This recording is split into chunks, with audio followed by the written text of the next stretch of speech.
Mengikuti Kapten Qi Zongqiong ke kamp militer, hati Tang Ao sedikit mencelos saat melihat aura tenang dan kuat dari para prajurit yang datang dan pergi. Dia bahkan belum melihat Knights of Judgment, tetapi kekuatan para penjaga kota saja sudah cukup kuat. Dibandingkan dengan Hell Army, pertempuran antara kedua belah pihak paling banyak hanya 1 lawan 2. Namun, Hell Army sekarang hanya memiliki 72 orang, sedangkan City Guard Army memiliki jumlah yang sangat besar yaitu 100.000. Tidak ada kemungkinan pertempuran antara kedua belah pihak. Saat aku sedang memikirkannya, aku mendengar Qi Zongqiong di depanku berkata Jenderal Song telah memberikan instruksi tentang masalahmu beberapa hari yang lalu, tetapi aku tidak menyangka kau akan datang sepagi ini. Aku memang terlambat selangkah, tetapi ini sudah tepat. Kau dapat melihat seperti apa keadaan tentara sebelumnya. Tang Ao mengikuti di belakang dan berkata dengan hormat saya ingin mengucapkan terima kasih kepada Kapten Qi atas bantuannya, kalau tidak saya tidak akan bisa masuk hari ini. Ini hanya masalah sepele. Jika kamu berhasil lulus ujian, bergabung dengan penjaga kota, dan datang ke Kamp Dingxi, kita semua akan menjadi saudara. Qi Zongqiong berkata dengan tenang, dan melanjutkan apakah kamu tahu mengapa mereka mempersulitmu di pintu dan tidak mengizinkanmu masuk? Kurasa masalah ini mungkin ada hubungannya dengan Jenderal Liu yang disebutkan Kapten Qi. Hati Tang Ao sedikit tergerak, tetapi wajahnya tetap tenang.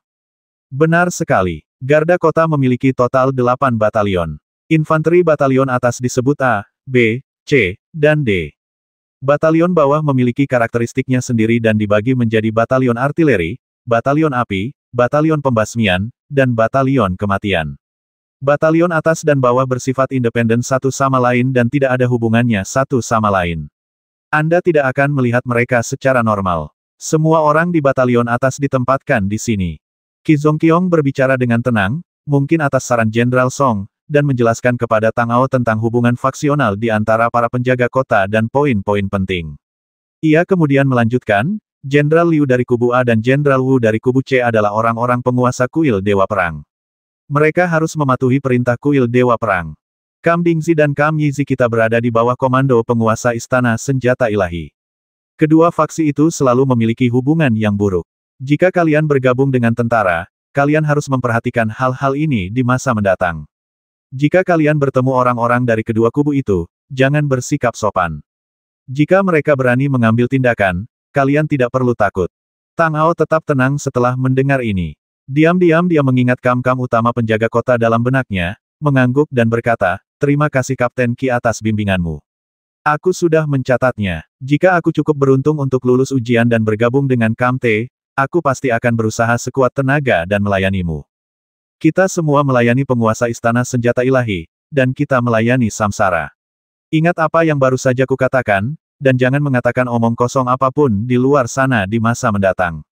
Meskipun Qi Zongqiong memiliki ekspresi serius di wajahnya dan berbicara dengan nada yang sama, ada secercah kepuasan di matanya. Ya, aku mengerti. Tang Ao setuju dengan tegas, dan terus bertanya aku baru saja mendengar darimu bahwa penjaga kota memiliki 4 kamp bawah, yang tidak berada di garnisun kita. Di mana mereka jika kita bertemu di masa depan, bagaimana kita bisa akur? Kamu tidak perlu khawatir tentang di mana kita berada. Jika kamu membutuhkanku di masa depan, kamu tentu akan menemuiku. Mengenai bagaimana kita bergaul, kamu tidak perlu khawatir tentang hal itu. Kita berbeda dari mereka. Kita tidak akan bertemu, jadi tentu saja tidak ada yang namanya bergaul satu sama lain. Qi Zongqiong berkata dengan ringan. Aku mengerti. Hati Tang Ao sedikit tergerak. Batalion keempat tampak terlalu misterius. Sebagai penjaga kota, tidak seorang pun tahu di mana mereka berada atau siapa mereka. Lalu, apa yang mereka lakukan setiap hari? Sambil berpikir dalam hati, keduanya terus melangkah maju. Setelah beberapa saat, mereka tiba di tempat pelatihan kamp militer. Qi Zongqiong berhenti, menoleh padanya dan berkata, baiklah, ini dia. Tidak nyaman bagiku untuk pergi ke sana. Kamu bisa pergi dan mendaftar sendiri. Saya mengerti. Terima kasih, Kapten Qi, karena telah menunjukkan jalannya. Tang Ao membungkuk sedikit dan berkata dengan ekspresi hormat di wajahnya. Ini masalah kecil. Jika kamu lulus ujian dan resmi menjadi penjaga kota, kamu akan diizinkan memilih barakmu sendiri di kamp. Kamu tinggal pilih kamp berbentuk T.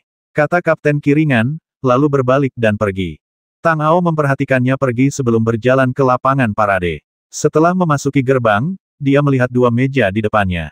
Dua prajurit yang tampak seperti juru tulis duduk di belakang mereka, mencatat dan menyalin sesuatu. Semakin masuk ke dalam, dia bisa melihat lebih banyak prajurit yang sedang mengatur. Dengan sedikit pemikiran di benaknya, Tang Ao melangkah maju dan berkata, "Saya Luo Xing, keponakan keluarga Luo di kota ini. Saya di sini untuk mendaftar ujian seleksi penjaga kota." Keluarga Luo. Apakah itu keluarga Luo yang menjual senjata? Petugas di sebelah kanan mengangkat kepalanya, meliriknya, dan bertanya dengan nada netral. "Untuk menjawab pertanyaan Anda, Tuan, itu benar." Ekspresi Tang Ao tetap tidak berubah saat dia menjawab dengan jujur.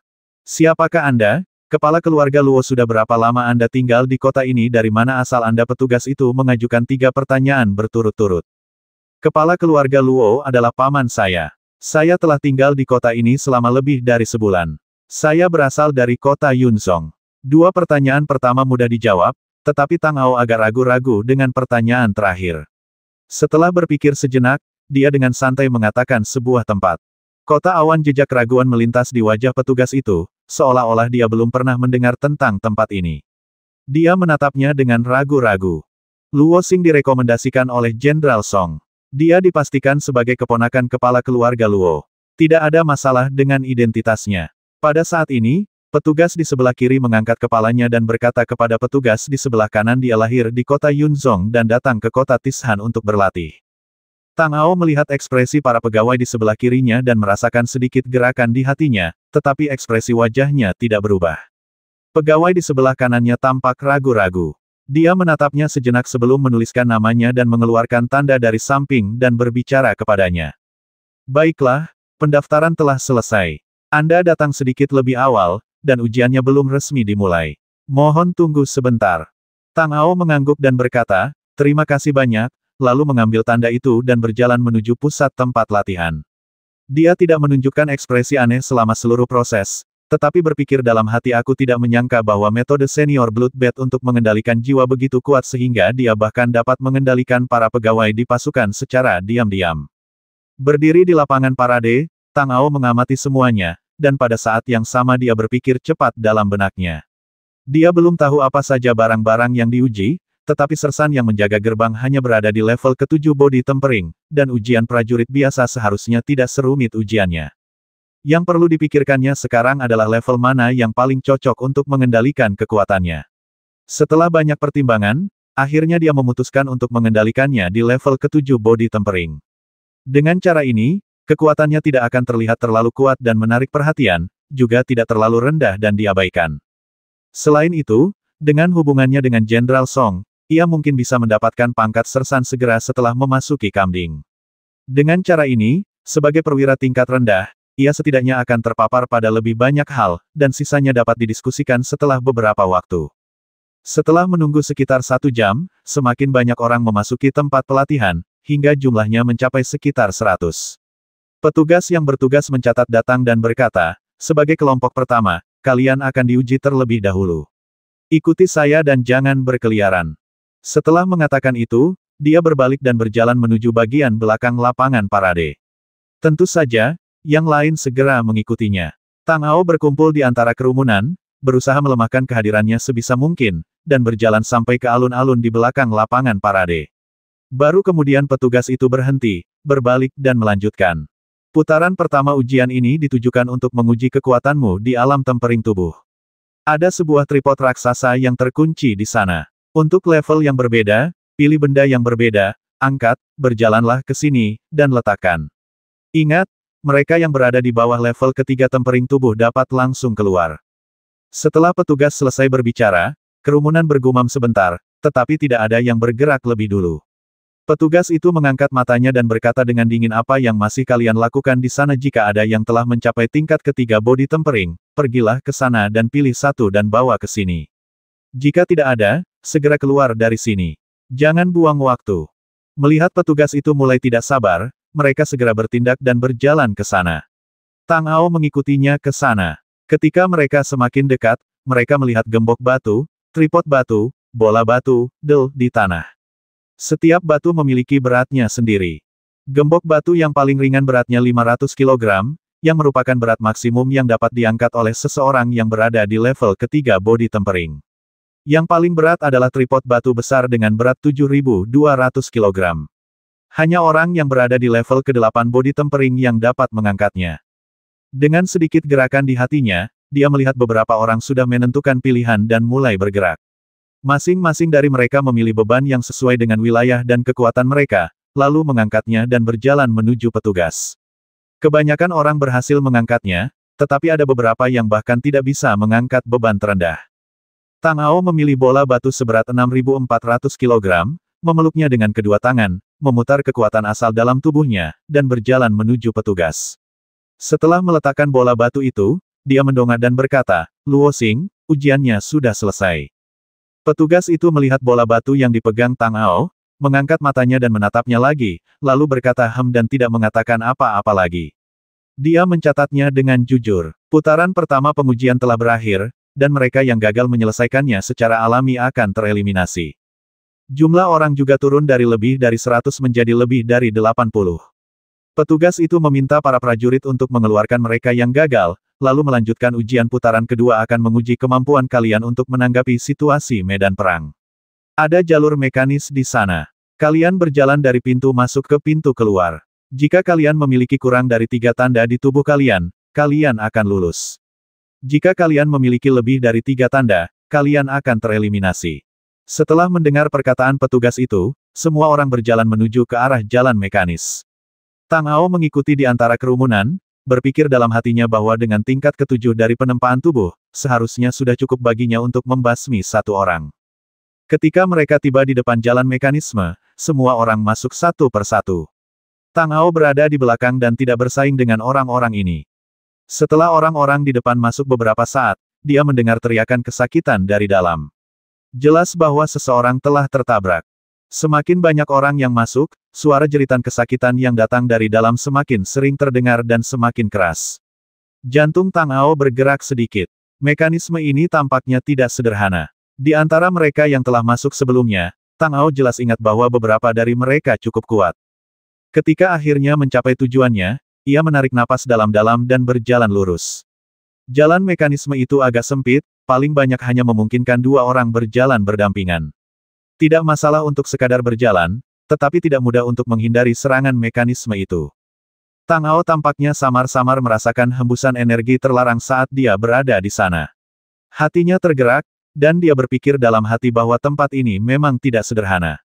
Jika dia masuk, dia akan mengalirkan energi untuk membentuk perlindungan di sekitar tubuhnya, dan tidak peduli seberapa tak terduga mekanisme ini, mereka tidak akan dapat menimpanya. Namun jika ia melakukannya, ia pasti akan ketahuan oleh pembatasan itu, dan ia akan terekspos. Jadi selanjutnya, ia harus menggunakan gerakan tubuh dan reaksinya untuk menghindari mekanisme itu. Namun, ia baru saja mempelajari jejak tak terlihat, jadi ini bukan masalah baginya. Dia melangkah maju dan berjalan sekitar 2 atau 3 meter jauhnya. Jantung Tang Ao bergerak sedikit, dan tubuhnya mengelak ke samping tanpa sadar. Dia melihat cahaya hitam tiba-tiba menghantamnya dari samping. Jantungnya bergerak sedikit. Panah-panah crossbow dalam mekanisme ini cukup kuat. Hanya dengan melihat kecepatannya, orang bisa tahu bahwa jika mereka berada di medan perang, seorang prajurit biasa dengan tubuh yang tangguh pasti akan tertusuk jika terkena anak panah.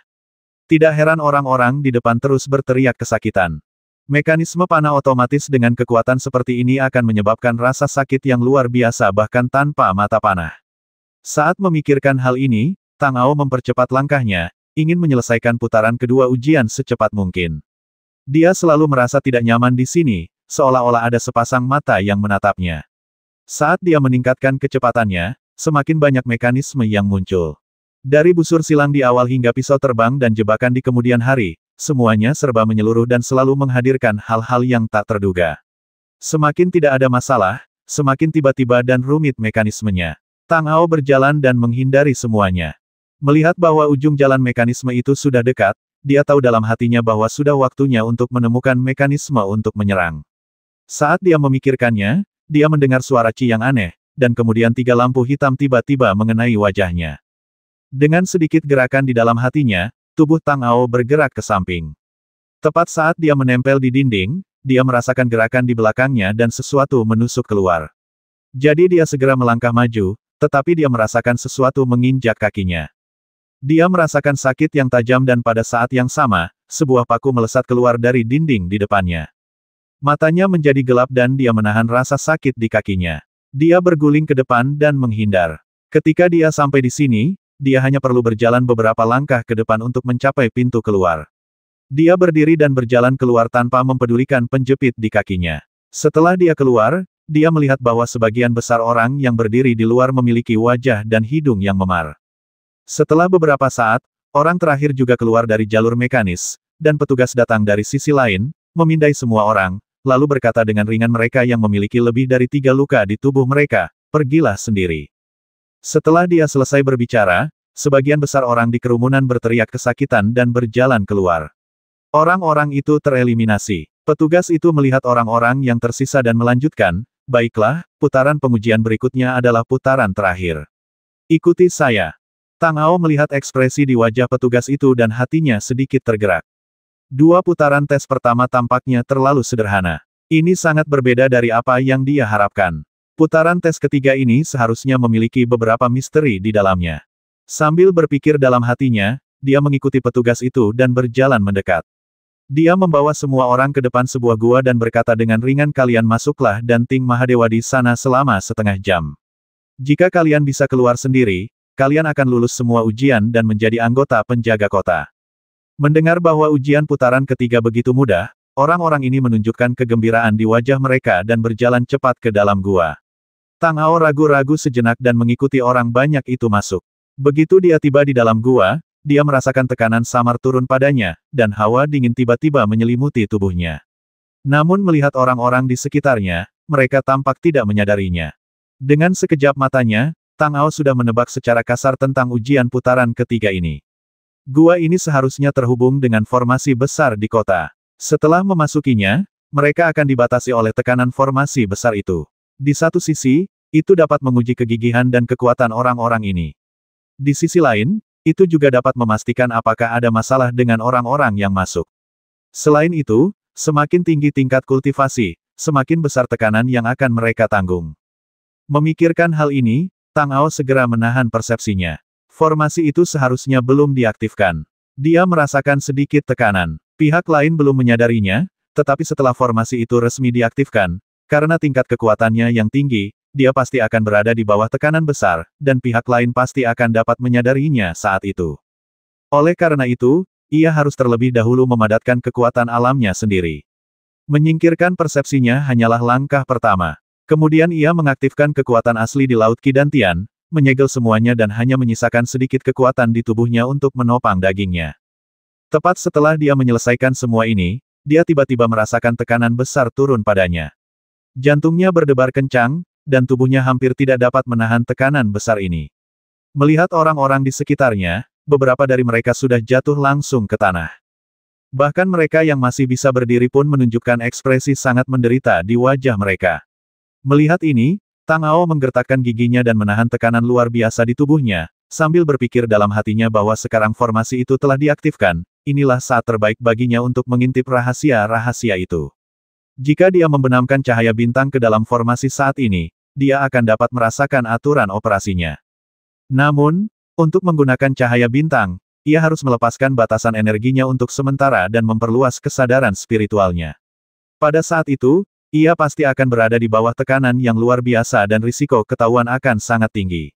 Setelah ragu-ragu untuk waktu yang lama, Tang Ao akhirnya tidak mau melepaskan kesempatan besar seperti itu. Setelah sedikit melonggarkan lautan Qi di dantiannya, dia membungkuk perlahan dan meletakkan telapak tangannya di tanah. Sedikit cahaya bintang muncul dan menyatu dengan tanah. Pada saat yang sama, persepsinya juga mengikuti cahaya bintang. Pada saat ini, dia tiba-tiba merasa seolah-olah ada gunung yang menekannya, dan tubuhnya menghantam tanah tanpa terkendali dengan suara bang. Tanpa sempat mempedulikan rasa sakit yang hebat dan tekanan yang sangat besar yang datang dari tubuhnya, Tang Ao segera menarik semua kekuatan dan persepsinya. Tekanan seperti gunung muncul dan menghilang dalam sekejap. Dia berbaring di tanah, tetapi jantungnya berdetak bang-bang-bang tanpa henti. Kekuatan yang ditunjukkan oleh formasi tadi benar-benar terlalu mengerikan. Dengan tingkat kultivasinya saat ini, dia sama sekali tidak dapat melawannya. Pepatah bahwa formasi kota Tishan memiliki kemampuan untuk sementara bersaing dengan alam kaisar ilahi memang benar. Dia sekarang hanya khawatir apakah tindakannya tadi telah diketahui. Jika dia tahu bahwa kekuatan ini begitu mengerikan, dia tidak akan mengambil risiko. Sambil berpikir dalam benaknya, dia juga perlahan menunggu waktu berlalu. Setengah jam yang lalu hanyalah sekejap mata, tetapi bagi Tang Ao sekarang, itu terasa agak lama. Meskipun tekanan pada tubuhnya tidak berubah selama periode ini, tekanan di hatinya semakin besar. Dia tidak punya pilihan selain menahan napas, memperkuat keyakinannya, dan mengambil risiko. Setengah jam kemudian, tekanan pada tubuhnya tiba-tiba menghilang. Tang Ao merasa sedikit lega, berdiri, dan melihat sekeliling. Tidak banyak orang yang tersisa, dan sekarang hanya ada sekitar selusin orang yang masih bisa berdiri. Dengan sedikit pikiran di benaknya, Tang Ao berbaur dengan belasan orang dan mengikuti mereka keluar.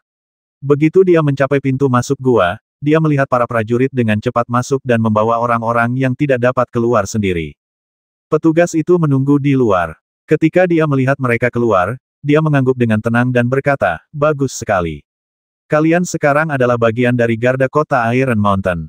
Mulai hari ini, semua tindakan harus berada di bawah perintah atasan kalian. Jika kalian tidak patuh, kalian akan dibasmi di tempat. Apakah kalian mengerti?" Dimengerti. Lebih dari selusin orang menjawab pada saat yang sama. Petugas itu mengangguk pelan dan melanjutkan, "Baiklah, sekarang Anda dapat memilih nomor batalion yang ingin Anda tuju. Saya memiliki tanda untuk 4 batalion A, B, C, dan D di sini. Anda dapat mengambilnya, dan kemudian orang yang bersangkutan akan membawa Anda untuk melapor." Hati Tang Ao sedikit tergerak, lalu ia mengikuti dan melangkah maju, mengambil tanda Kamte. Kemudian seorang prajurit datang dan berkata kepadanya, "Kau memilih Kamte, kan ikuti aku." Sambil berbicara, pria itu menuntun Tang Ao keluar dari tempat latihan. Dalam perjalanan, pria itu bertanya kepada Tang Ao, "Siapa namamu?" Tang Ao berkata dengan tenang, "Saya Luo Xing." "Apakah kamu Luo Xing?" Pria itu berbalik dan menatap Tang Ao setelah mendengar apa yang dikatakannya, lalu terus berjalan, berkata, "Kapten Qi berkata bahwa jika kamu lewat, dia akan membawamu langsung untuk menemukannya." Kamp militer itu meliputi area yang luas. Prajurit itu menuntun Tang Ao cukup lama sebelum akhirnya mereka tiba di Kamte. Setelah masuk, mereka langsung berjalan menuju tenda yang luas. Saat mereka sudah dekat, para penjaga menghalangi jalan mereka. "Siapa kalian?" "Ini adalah kamp Kapten Qi. Tidak seorang pun diterima di sini. Silakan pergi sendiri. Kalian akan dihukum karena mengganggu atasan kapten." Prajurit itu kemudian melaporkan, "Saya diperintahkan untuk membawa Luo Xing, yang lulus ujian rekrutmen, untuk menemui Kapten Qi. Mohon informasikan kepadanya atas nama saya." "Luo Xing, oke, tunggu sebentar."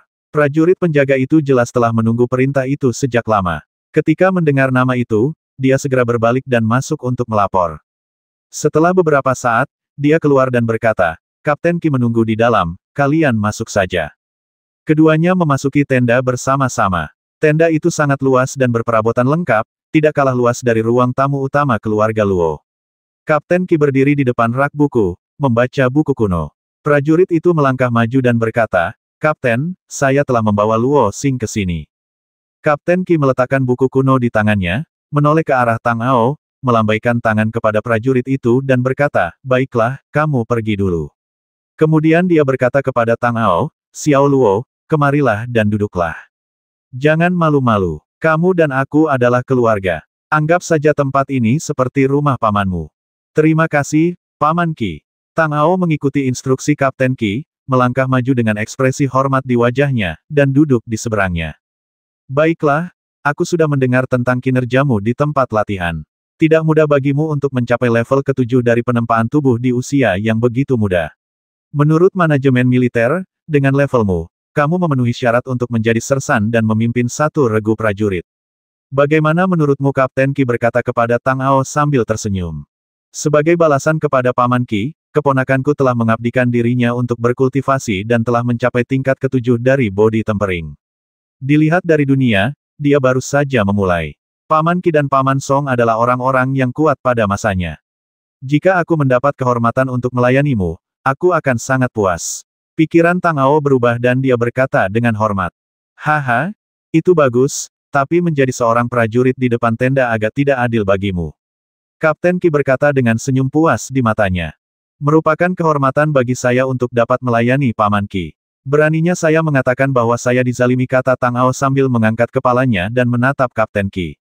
Paman telah mengajarkan saya bahwa tidak mudah untuk mendapatkan pijakan di pasukan ini. Saya masih perlu belajar banyak. Baiklah, bagus sekali. Kamu tidak sombong atau tidak sabaran, dan kamu memiliki bakat dan kultivasi. Xiao Luo, prestasi masa depanmu tidak akan terbatas. Dalam hal ini, kamu akan bertugas sebagai prajurit utusan di depan tendaku untuk sementara waktu. Jangan khawatir, kita semua adalah keluarga, dan aku tidak akan memperlakukanmu dengan tidak adil. Kata Kapten Qi sambil tersenyum. Terima kasih, Paman Qi. Tang Ao berdiri, membungkuk pada Kapten Qi dan berkata, baiklah, tidak perlu bersikap sopan. Kau sudah mendapatkan kartu identitas Batalion Dingxi, kan? Kapten Qi melambaikan tangannya, memberi isyarat kepada Tang Ao untuk duduk dan berbicara. Aku sudah mendapatkannya. Tang Ao menjawab dengan jujur, matanya berkedip dan dia melanjutkan, aku ingin tahu apakah ada prosedur lain selanjutnya. Kamu tidak perlu khawatir tentang hal-hal lain. Aku sudah mengirim seseorang untuk mengurusnya. Kamu baru di ketentaraan dan belum mengenal tempat ini. Jadi, aku akan meminta seseorang untuk mengantarmu berkeliling sehingga kamu bisa mengenal orang-orang di sini. Selain itu, begitu kamu bergabung dengan Garda Kota, kamu bukan lagi orang bebas. Pada hari kerja, kecuali ada sesuatu yang penting, kamu harus menunggu perintah di depan tenda dan tidak bisa pulang. Ini adalah kesempatan yang baik bagimu untuk kembali dan memberitahu mereka terlebih dahulu. Kapten Qi berkata dengan ringan, berdiri dan berjalan keluar. Tang Ao mengikutinya keluar dari tenda, dan melihat seorang pria yang tampak seperti perwira berjalan cepat ke arahnya dan berkata, saya memberi salam kepada Kapten. Nah, ini Luo Xing, dia pendatang baru di akunku. Kamu ajak dia jalan-jalan dan biarkan dia mengenalnya dengan baik. Mengerti, kata Kapten Qi dengan tenang. Saya mengerti. Petugas itu mendongak ke arah Tang Ao, dengan sedikit ekspresi terkejut terpancar di matanya. Luo Xing, kau pergilah bersamanya dulu. Kau tidak perlu melapor untuk bertugas selama 2 hari ke depan. Kapten Qi menoleh ke arah Tang Ao dan berkata, lalu kembali ke tenda. Petugas itu menunggu hingga Kapten Qi pergi sebelum bergerak sedikit lebih dekat ke Tang Ao dan berbisik, Saudara Luo, Anda telah bekerja keras dalam ujian hari ini. Apakah Anda ingin kembali dan beristirahat? Meskipun Kapten meminta Anda untuk mengenali orang-orang terlebih dahulu, semua orang di kamp berbentuk T adalah saudara kita, jadi itu tidak akan menjadi masalah. Pikiran Tang Ao berubah, tetapi wajahnya tetap tenang, dan dia tersenyum dan berkata, saudaraku, kamu terlalu sopan. Aku baru di sini dan tidak tahu aturan. Aku harus bergantung padamu di masa depan. Aku tidak punya kegiatan hari ini. Jika kamu tidak keberatan, mengapa kita tidak pergi ke kota dan minum? Wajah petugas itu berseri-seri ketika mendengar ini, dan dia berkata kepada Tang Ao dengan riang, Saudara Luo, Anda terlalu sopan. Saya akan pergi dan menyapa mereka terlebih dahulu dan segera kembali. Baiklah, kalau begitu aku akan menunggumu di sini, saudaraku. Tang Ao mengangguk sedikit dan berkata, dengan senyum di wajahnya, tampak santai dan penuh hormat. Setelah petugas itu pergi, ekspresinya sedikit berubah, dan secercah cahaya melintas di matanya. Asal-usul bintang-bintang mulai beroperasi, dan sosoknya bersinar. Dengan metode rahasia jejak ilahi yang tak terlihat, ia dengan cepat menjelajahi setiap tempat di kamp berbentuk T. Tingkat kultivasi tertinggi di kamp itu hanya tingkat kelima dari alam ilahi, jadi tentu saja mereka tidak dapat menemukan tindakannya. Setelah beberapa saat, ia berbalik dan berdiri di tempat yang sama, tepat pada waktunya untuk melihat petugas itu berjalan ke arahnya dengan ekspresi bahagia. Saudara Luo, baiklah, ayo berangkat. Ketika perwira itu mendekat, dia menyapa Tang Ao dengan akrab dan berkata, ada banyak aturan di ketentaraan. Jika Anda ingin meninggalkan barak, Anda perlu mengajukan permohonan kepada perwira setingkat letnan dan mendapatkan perintah tertulis sebelum Anda dapat meninggalkan barak. Begitu merepotkan. Luo Xing baru saja tiba dan belum mengenalmu. Aku benar-benar merepotkanmu, saudaraku. Hati Tang Ao tergerak ketika mendengar ini, dan dia berkata dengan malu di wajahnya. Saudara Luo, apa yang kau bicarakan kita langsung cocok saat pertama kali bertemu, seperti saudara tua. Lagi pula, aku sudah lama menjadi tentara. Meskipun aku belum dewasa, aku masih punya harga diri. Tidak akan jadi masalah bagi kita untuk pergi minum-minum. Kata perwira itu, dan menarik Tang Ao keluar. Saat keduanya berjalan dan berbincang, Tang Ao mengetahui bahwa marganya adalah Chu, dan namanya adalah Chu Zongyuan. Ia telah berada di Kamp Ding selama lebih dari 8 tahun, dan kini dipromosikan menjadi sersan penjaga di bawah Kapten Qi. Ia sangat memahami urusan militer, dan darinya, ia juga mempelajari banyak rahasia yang tidak diketahui dari para penjaga kota. Mereka duduk di sebuah kedai di kota. Chu Zongyuan memanggil pelayan dengan sangat antusias dan memesan anggur dan daging. Dia tersenyum pada Tang Ao dan berkata, "Saudara Luo, sejujurnya, begitu aku melihatmu, aku tahu kamu bukan orang biasa. Prestasimu di masa depan pasti tidak terbatas. Aku jelas tidak bisa dibandingkan denganmu." "Saudara Chu, Anda bercanda. Saya masih jauh dari kata cukup baik. Di masa depan, saya akan membutuhkan bimbingan dan perhatian Anda." Tang Ao berkata sambil tersenyum, lalu berkata, "Saya mendengar dari Kapten Qi bahwa hubungan antara Kam Ding dan Kam Jia tampaknya tidak terlalu baik. Hei, jangan terlalu khawatir tentang sampah-sampah di kemah. Mereka selalu mengandalkan dukungan dari kuil Dewa Perang dan memandang rendah semua orang. Ditambah lagi, mereka memiliki hubungan yang baik dengan Knights of Judgment, jadi mereka bahkan lebih sombong. Namun, kemampuan mereka tidak sehebat itu." Chu Zongyuan berkata dengan ekspresi meremehkan dan melanjutkan. "Kami, Batalion Ding, melayani Istana Senjata Ilahi, jadi kami secara alami tidak seagresif Istana Dewa Perang. Faktanya, tidak ada yang terjadi di kota Tishan pada hari kerja. Siapa yang berani datang ke sini untuk membuat masalah selain itu, masing-masing dari 4 batalion memiliki baraknya sendiri, jadi kecuali untuk ujian, mereka pada dasarnya tidak akan bertemu satu sama lain. Kamu baru saja tiba, jadi ketahuilah bahwa barak-barak itu tidak cocok dengan kita. Jangan khawatir, bahkan jika kamu bertemu mereka di hari kerja, itu tidak akan menjadi masalah." Ketika Tang Ao mendengar Chu Zongyuan menyebutkan ksatria penghakiman, pikirannya tiba-tiba berubah, dan dia bertanya lagi, "Saudara Chu, saya mendengar bahwa ksatria penghakiman adalah pasukan paling elit di bawah Menara Samsara. Mereka selalu independen dan tidak ada hubungannya dengan 9 istana. Mengapa mereka memiliki hubungan yang baik dengan Kam Jiazi di kota? Kau tidak tahu ini, kan meskipun orang-orang dari Judgment Knight semuanya sombong dan misterius, status mereka sebenarnya mirip dengan Nine Palaces. Selain itu, mereka tidak dianggap sebagai murid Samsara Tower, jadi status mereka sebenarnya sedikit lebih rendah daripada Nine Palaces." Chu Zongyuan memasang ekspresi yang tidak dapat dimengerti di wajahnya, dan melanjutkan, "Dan kudengar bahwa Jenderal Ksatria Penghakiman diam-diam menghubungi penguasa kuil Dewa Perang, dengan harapan dapat melenyapkan para pembangkang di kota Tishan dan menguasainya dalam satu gerakan. Kuil senjata Dewa pandai dalam peleburan, jadi kekuatan militernya secara alami lebih rendah. Jadi akhir-akhir ini beredar rumor bahwa perang rahasia antara kedua belah pihak akan segera terjadi. Kami, para prajurit, mungkin akan terpengaruh olehnya. Saudara Luo baru di sini dan tidak memiliki banyak perselisihan dengan kedua belah pihak. Sebaiknya kita melindungi diri sendiri terlebih dahulu dan menunggu dan melihat. Oh, 9 istana Samsara memiliki darah yang sama, dan bawahan mereka adalah Master Menara dan Tetua Menara. Beraninya mereka saling membasmi secara diam-diam. Apakah mereka tidak takut disalahkan oleh atasan mereka?" Tang Ao menyipitkan matanya sedikit. Jika apa yang dikatakan Chu Zongyuan benar, maka mungkin ini masih merupakan kesempatan besar baginya. Hei, kalau dulu, saat kedua Supremes masih ada, mereka tentu tidak akan berani melakukannya dengan terlalu terang-terangan, tapi sekarang, sulit untuk mengatakannya. Terlebih lagi, Nine Palaces telah bertarung secara terang-terangan dan sembunyi-sembunyi di balik layar untuk waktu yang lama. Siapa bilang tidak ada masalah lain di sini? Chu Zongyuan mendesah saat berbicara. Saat itu, pelayan membawakan anggur dan daging. Dia berkata, "Hei, barang-barang ini terlalu jauh dari kita.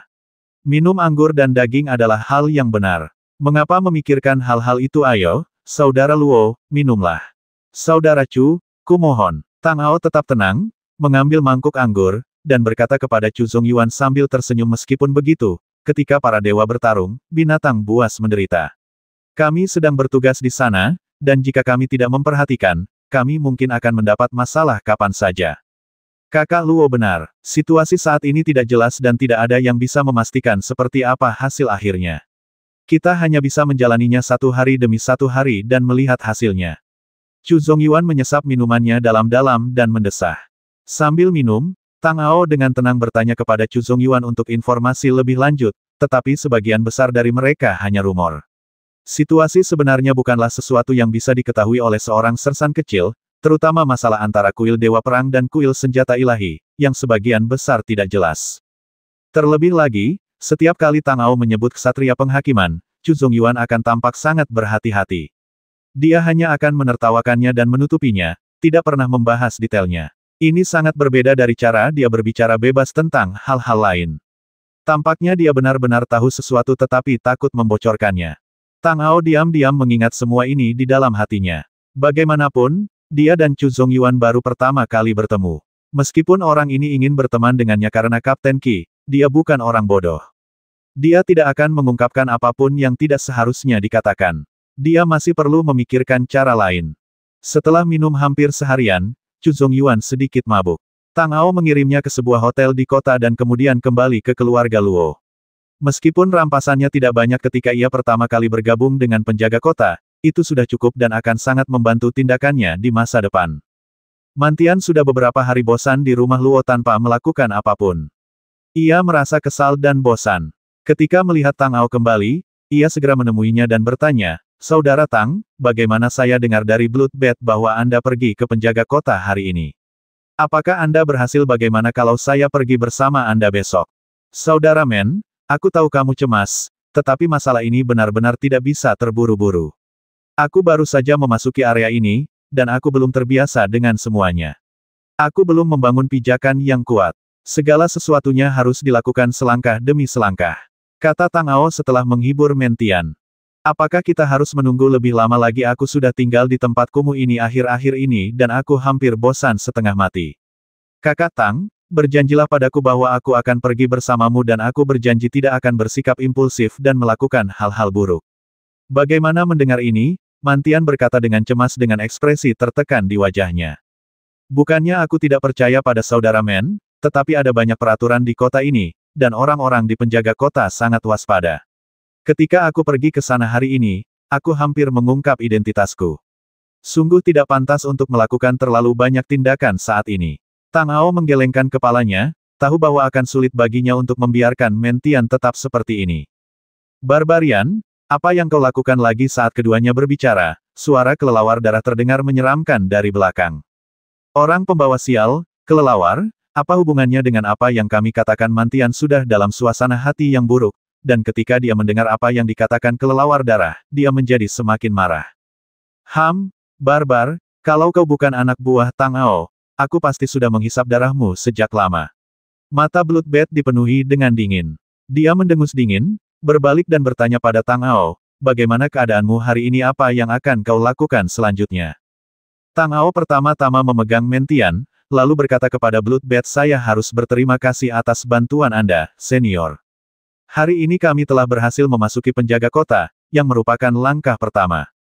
Kami juga mendapat beberapa informasi dari mereka, tetapi belum dikonfirmasi. Kami harus menunggu 2 hari lagi. Jika apa yang saya temukan hari ini benar, mungkin kita tidak perlu melakukan apapun. Kota Tishan akan jatuh ke dalam kekacauan terlebih dahulu, dan kemudian akan lebih mudah bagi kita untuk bertindak." "Oh, ada kabar baik. Apa kabar?" Bloodbath menyipitkan matanya sedikit saat mendengarnya, dan bertanya pada Tang Ao dengan penuh minat. "Hari ini aku mendengar dari seorang sersan penjaga kota bahwa penguasa kuil Dewa Perang tampaknya berniat untuk mengambil tindakan terhadap kuil senjata ilahi. Sekarang karena Master Menara dan Tetua Menara tidak ada di sini, ini adalah waktu yang terbaik. Jika itu benar, itu mungkin akan terjadi dalam waktu 1 bulan."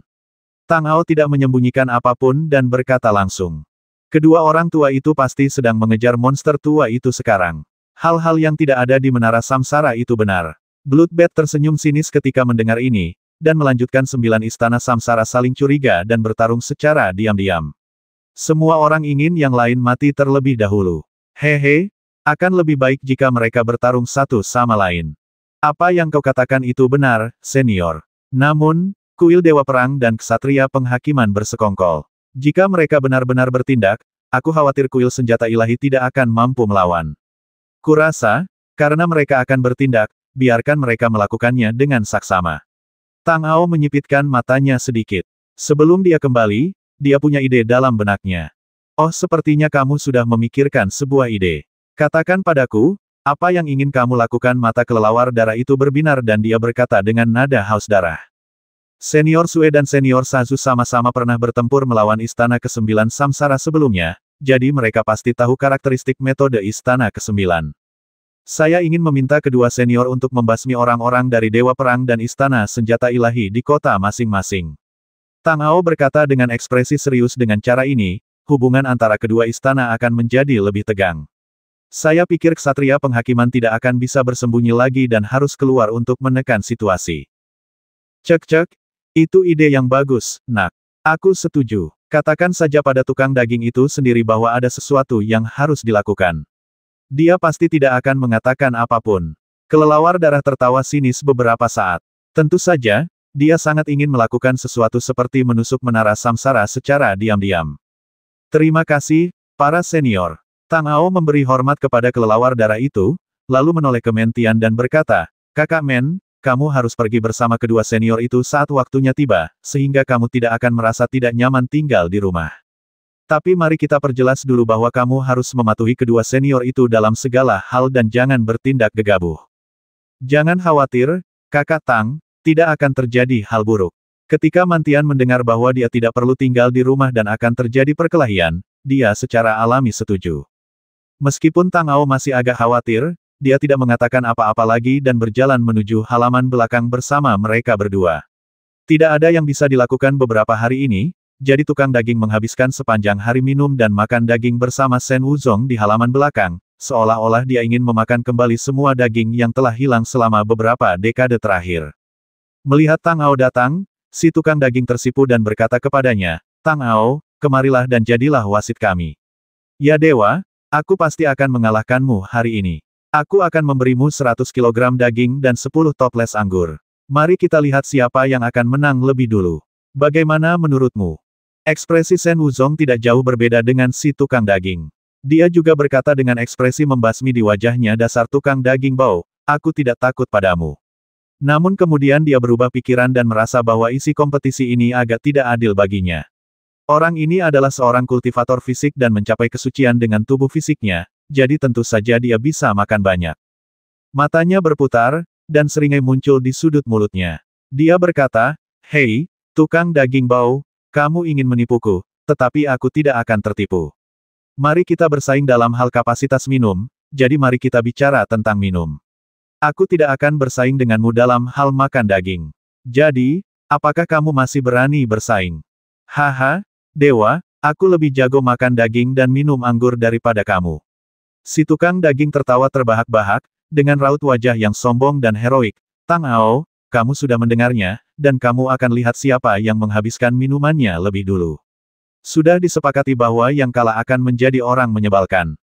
Aku menunggumu, tukang daging yang bau, untuk menjadi anakku. Shen Wuzong berkata dengan percaya diri, berbalik dan menatap Man Tian lagi, matanya berbinar dan dia berkata, Manzi, tidakkah kamu membanggakan kemampuanmu untuk minum banyak setiap hari? Apakah kamu berani turun dan bertanding? Hei, asal ada anggur untuk diminum, aku bersedia melakukannya, tapi aku khawatir kalian berdua pengecut tidak sanggup melakukannya. Man Tian tentu saja tidak takut sama sekali dan langsung setuju. Tang Ao mengerutkan kening saat melihat ini. Dia melirik toples-toples anggur yang berserakan di sekitarnya dan berpikir, aku tidak tahu dari restoran mana Shen Wuzong mencuri semua anggur ini. Pemilik restoran itu sangat tidak beruntung karena mengalami bencana seperti itu tanpa alasan. Kemudian dia menoleh ke tiga orang itu dan berkata, dua senior, saudara Men, tunggu sebentar. Apa gunanya minum-minum saja jika kita ingin bertanding? Kita harus melihat siapa yang membasmi lebih banyak orang di Menara Samsara, siapa yang lebih cepat, dan siapa yang paling kecil kemungkinannya untuk ditemukan. Bagaimana menurutmu? Tang Ao, berhenti bicara omong kosong. Kalau ada yang ingin kau katakan, tunggu sampai aku selesai bertanding dengan orang bernama Shen ini, orang pembawa sial, beraninya kau mengatakan bahwa aku tidak bisa minum lebih baik darinya. Si pembasmi Nangui itu memasang ekspresi marah di wajahnya dan menatap Shen Wuzong. Haha, Tang Ao, jangan buang-buang napas. Otak tukang daging bau ini terjepit pintu. Dia tidak akan menyerah sampai dia menjadi anak kura-kura sekali saja. Shen Wuzong tertawa terbahak-bahak dan berkata tanpa menyerah. Dua senior, kalian sudah minum begitu banyak dalam beberapa hari terakhir. Jika kalian terus minum, semua anggur di kota ini akan diminum oleh kalian. Bagaimana dengan ini? Mari kita coba metode yang berbeda untuk bersaing. Tang Ao tersenyum pahit di dalam hatinya dan berkata dengan tenang di wajahnya. Metode apa? Mereka berdua menoleh pada saat yang sama dan bertanya pada Tang Ao. Tidak ada gunanya melihat siapa yang minum lebih banyak. Itu tidak menunjukkan kemampuanmu. Tidak peduli seberapa banyak kamu minum, kamu hanyalah seorang pemabuk. Bagaimana kamu bisa pantas dengan statusmu? Tang Ao berkata sambil tersenyum, matanya menyapu mereka berdua, dan melanjutkan jadi jika kamu ingin bersaing, kamu harus bersaing secara menyeluruh. Apa maksudmu dengan menyeluruh Tang Ao? Jika kau punya sesuatu untuk dikatakan, katakan saja. Kenapa kau bertele-tele, kata si tukang daging dengan nada mendesak. Mari kita bagi anggur-anggur ini ke dalam botol-botol kecil dan sembunyikan di tempat-tempat strategis di seluruh kota. Kedua senior akan mencarinya secara terpisah. Ketika kalian menemukan sesuatu, minumlah dan bawa kembali botol-botolnya. Siapapun yang menemukan lebih banyak akan menang. Bagaimana menurutmu? Tang Ao menyipitkan matanya dan mengungkapkan ide terakhirnya. Hei, ini ide yang bagus, dasar tukang daging bau, berani kita akan pergi ke tempat paling berbahaya di kota ini, jangan menakut-nakuti dirimu sendiri. Shen Wuzong tertawa. Menemukan sesuatu adalah kelebihannya. Bagaimana mungkin dia takut pada tukang daging begitu, katanya dengan nada provokatif. Kalau begitu sudah beres. Ya dewa, aku menunggumu, mengakui anakku. Pembasmi Nangui itu tentu saja tidak mau kalah dan mendengus dingin. Karena kedua senior telah menyetujui metode kompetisi ini, maka sudah diputuskan. Aku akan menyembunyikan barang-barang itu malam ini dan kita bisa memulai kompetisi besok. Bagaimana, kata Tang Ao sambil tersenyum ketika melihat mereka berdua setuju. Baiklah, sudah beres, kata si tukang daging Nangui dan Shen Wuzong bersamaan. Mereka saling memandang, kilatan api di mata mereka, dan mereka mendengus dingin. Tak satu pun dari mereka mau mengaku kalah, jadi mereka berbalik dan pergi. Tang Ao bingung apakah harus tertawa atau menangis ketika melihat ini. Bloodbath berkata dengan nada sinis, aku khawatir kedua idiot ini akan merusak segalanya, kan? Malam tiba, bulan redup dan sosok gelap berkelebat di jalan. Tang Ao tidak tahu apakah Bloodbath dan Mantian akan merusak segalanya. Masalahnya sekarang adalah bagaimana menemukan kediaman tokoh-tokoh kunci di kota itu. Cahaya bintang menyebar dan perlahan menyebar ke seluruh kota Black Mountain. Lokasi penguasa aula senjata ilahi dan penguasa aula dewa perang mudah ditemukan. Mereka tentu saja adalah dua tempat dengan aura terkuat di kota. Namun, itu bukan targetnya. Belum lagi apakah dia berhasil menyelinap masuk, bahkan jika dia meletakkan barang-barang itu di sana, pembasmi Nangui dan Shen Wuzong tidak akan dapat membasmi kedua penguasa puncak dunia suci ini. Dalam sekejap, dia mendapat ide dan menuju ke kota timur. Kota timur adalah tempat berkumpulnya bengkel penyulingan senjata. Sebagian besar penyuling senjata hebat dari istana senjata ilahi tinggal di sini. Tingkat kultivasi mereka tidak tinggi, tetapi identitas mereka sangat penting. Mereka selalu dijaga ketat oleh tentara, dan ada juga master dari istana dewa perang yang menekan mereka secara rahasia, yang dapat digunakan dengan tepat. Hubungan antara kuil perang dan kuil senjata ilahi sekarang sangat rapuh. Jika para penyuling senjata dibasmi dalam keadaan seperti itu pasti akan memicu konfrontasi skala besar antara kedua belah pihak. Kecurigaan bersama hanyalah ancaman yang paling ringan, dan perang langsung bukanlah hal yang mustahil. Setelah tiba di kota timur, Tang Ao melambat. Para penjaga di sini lebih ketat daripada para penjaga kota, dan ada ahli yang bersembunyi dalam kegelapan. Jika dia tidak berhati-hati, dia mungkin akan ketahuan. Untungnya, dia telah menggunakan persepsi bintang untuk mengetahui semua situasi di sini, jadi dia melanjutkan langkah demi langkah dan tidak akan ada masalah besar.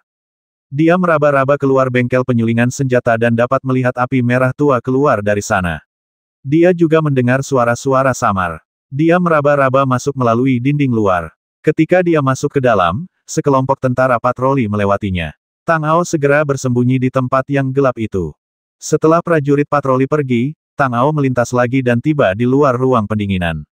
Kemudian dia mendengar suara gemuruh dari dalam sampah, semuanya sampah. Apa yang kuinginkan, besi misterius bintang. Tanpa ini, bagaimana aku bisa memurnikan armor tempa bintang? Tuan, akhir-akhir ini Lord Lingkong sedang menyendiri, menyempurnakan formasi di kota, dan dia merasakan sesuatu yang tidak biasa. Penambangan urat nadi telah melambat. Seperti yang Anda ketahui, besi misterius bintang adalah endapan mineral langka, dan hanya dapat ditemukan di bagian terdalam urat nadi. Suara lain dengan cepat menjelaskan kecuali mereka yang ditekan di bagian bawah, tidak ada yang bisa memisahkan inya. Di masa lalu, Lord Lingkong adalah orang yang secara pribadi menjaganya dan mampu melonggarkan batasan mereka. Jika dia melepaskannya sekarang, jika ada kesalahan, itu akan menjadi bencana besar. Jangan bilang begitu. Menekan tahanan dan mengawasi penambangan adalah tugas kuil Dewa Perang. Aku hanya mengurus peralatan pemurnian. Aku tidak peduli dengan yang lain. Kembalilah dan jelaskan kepada orang menyebalkan itu. Jika kau ingin menempa baju besi bintang, kau bisa. Bawakan aku besi bintang terlebih dahulu. Tuanku, ini tidak akan berhasil. Tuan Zanjun berkata bahwa 300 set Star Tempering Armor bisa menunggu, tetapi Star Tempering Battle Armor miliknya harus diberikan kepadanya dalam bulan ini. Tuanku, kami hanyalah pelayan, tidak ada yang bisa kami lakukan. Jika kami disalahkan oleh atasan, kami akan kehilangan akal. Hehe, ini urusanmu. Siapa sih Zanjun? Dia cuma orang menyebalkan dari kuil Dewa Perang. Berani-beraninya dia memberi perintah padaku. Biar ku beritahu, jangan sebut-sebut kalau aku tidak punya besi misterius bintang untuk membuat baju zirah tempa bintang. Kalaupun aku bisa membuatnya, apa yang bisa dia lakukan kalau aku tidak membuatnya untuknya? Sekarang kucing atau guk-guk sembarangan berani menyebut dirinya tuan. Itu konyol. Keluar dari sini. Tuan, Anda tidak bisa melakukan ini. Jika kita kembali, kita tidak akan bisa menjelaskannya kepada Tuan Zanjun.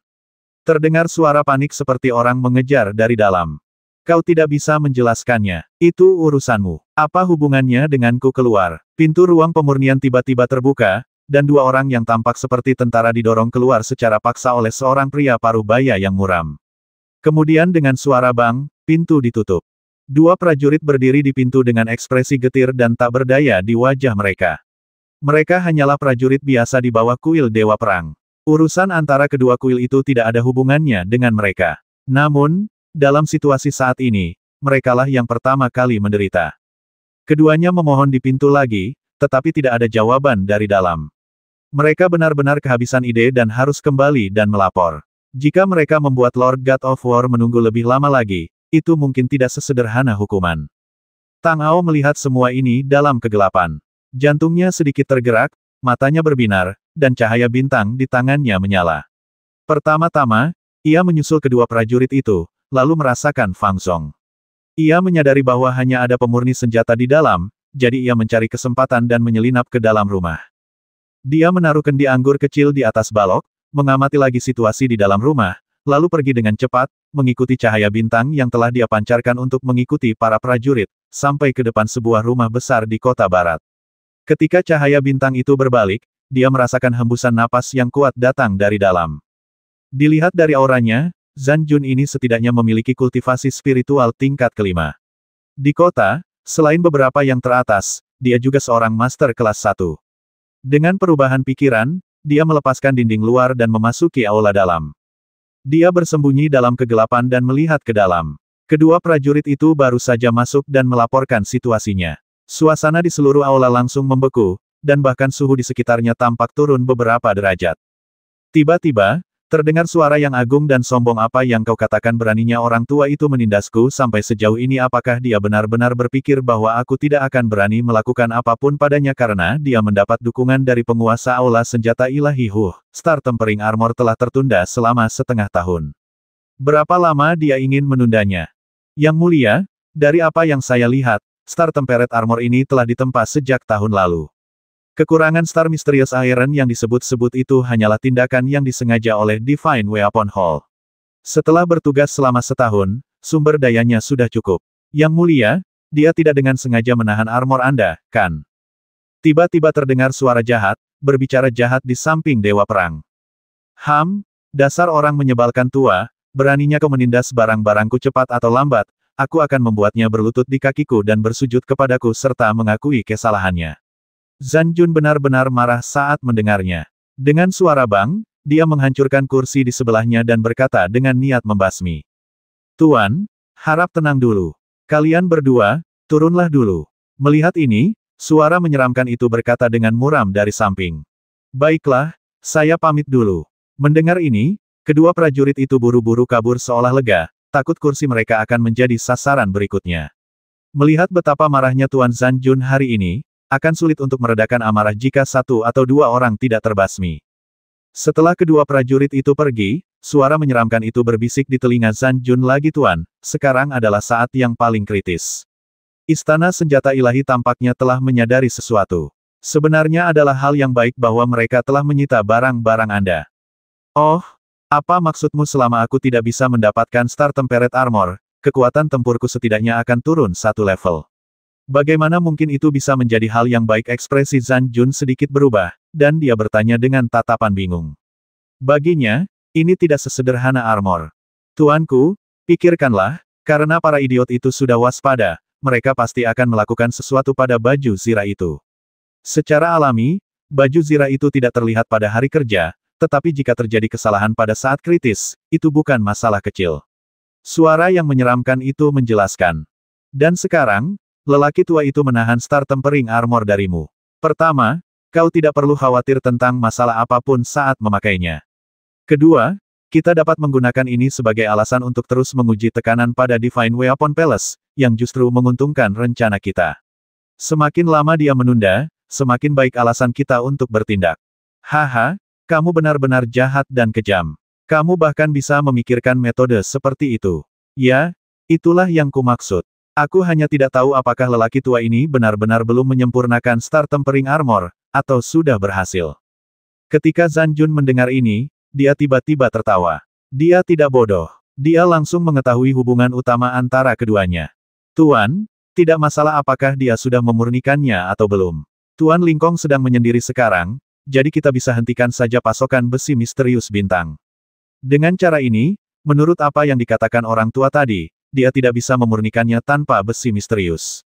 Selama kita terus menekannya dan memaksanya untuk menyerahkannya, maka tidak peduli apakah dia menyerahkannya atau tidak, kita akan punya cara yang masuk akal untuk mengendalikannya.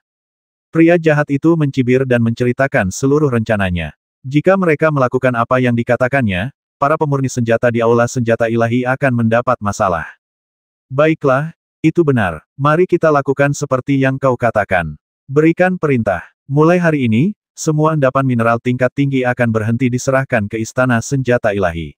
Aku ingin tahu apa yang akan mereka gunakan untuk memurnikan sesuatu tanpa biji. Zhan Jun melambaikan tangannya dan menyelesaikan masalah itu. Tang Ao mendengarkan seluruh pembicaraan di luar, dan pikirannya terus berpikir.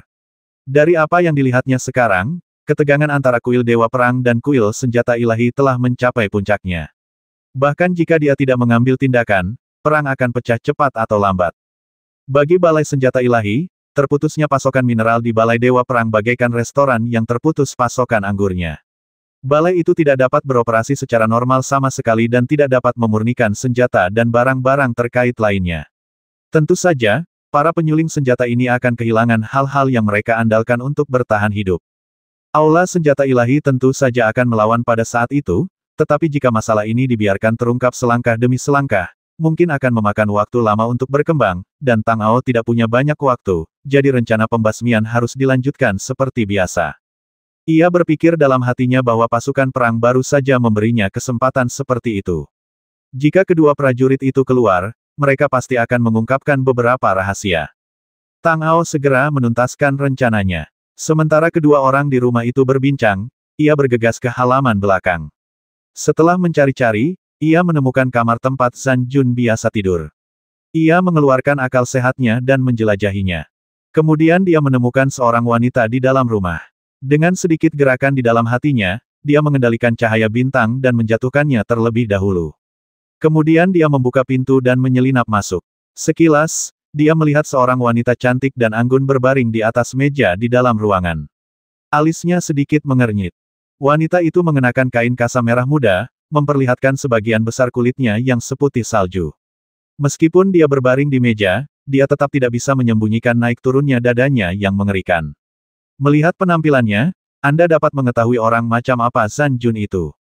Tatapannya tertuju pada wanita cantik itu sejenak, dan ide lain muncul di benak Tang Ao.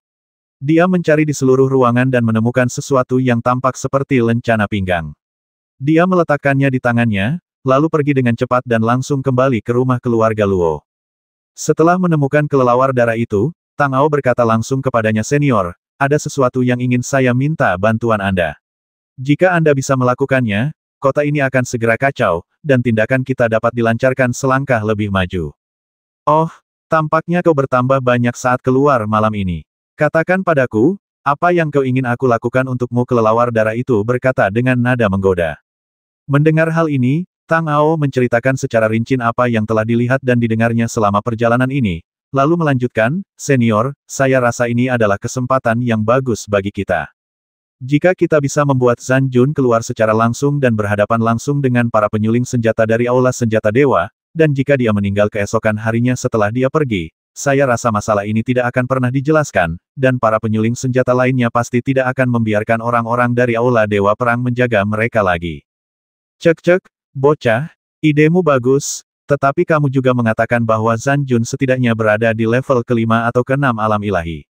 Jika kontrol jiwa dapat mengendalikan orang-orang di level ini, bukankah aku sudah tak terkalahkan sejak lama? Kelelawar darah mencibir dan berkata dengan nada sarkastis. Tentu saja Tang Ao tidak akan memintamu untuk mengendalikan Zan Jun. Maksudku, kau bisa mengendalikan wanitanya dan membujuknya. Tang Ao menyipitkan matanya sedikit. Sekilas terlihat jelas bahwa wanita cantik itu bukanlah istri yang sah dan berbudi luhur. Jika dia bisa mengendalikannya, peluang keberhasilannya akan relatif tinggi. Bloodbath melirik Tang Ao dengan ekspresi aneh di wajahnya, menyipitkan matanya dan berkata dengan sinis, "Hei, nak, idemu benar-benar bagus dalam memahami kelemahan orang lain. Sepertinya orang yang kamu targetkan tidak akan memiliki akhir yang baik. Oke, mari kita selesaikan ini." Jejak rasa malu melintas di wajah Tang Ao saat mendengar ini. Jika dia bisa menguasai kota Tishan secara terbuka, dia tentu tidak akan mau menggunakan konspirasi ini. Tetapi kenyataan sudah ada di hadapannya, dan dia tidak punya pilihan selain membuat keputusan cepat. Dia tahu dalam hatinya bahwa satu-satunya cara untuk menghadapi lawan yang lebih kuat dan lebih jahat darinya adalah dengan menjadi lebih kejam dari mereka. Ini disebut memberi dan menerima. Kemudian dia berkata, "Senior, kediaman Zan Jun ada di kota barat. Mengapa kita tidak bertindak sekarang?" Kelelawar darah itu mengangguk dan berkata, "Ayo pergi. Besok, kedua idiot itu akan mulai beraksi."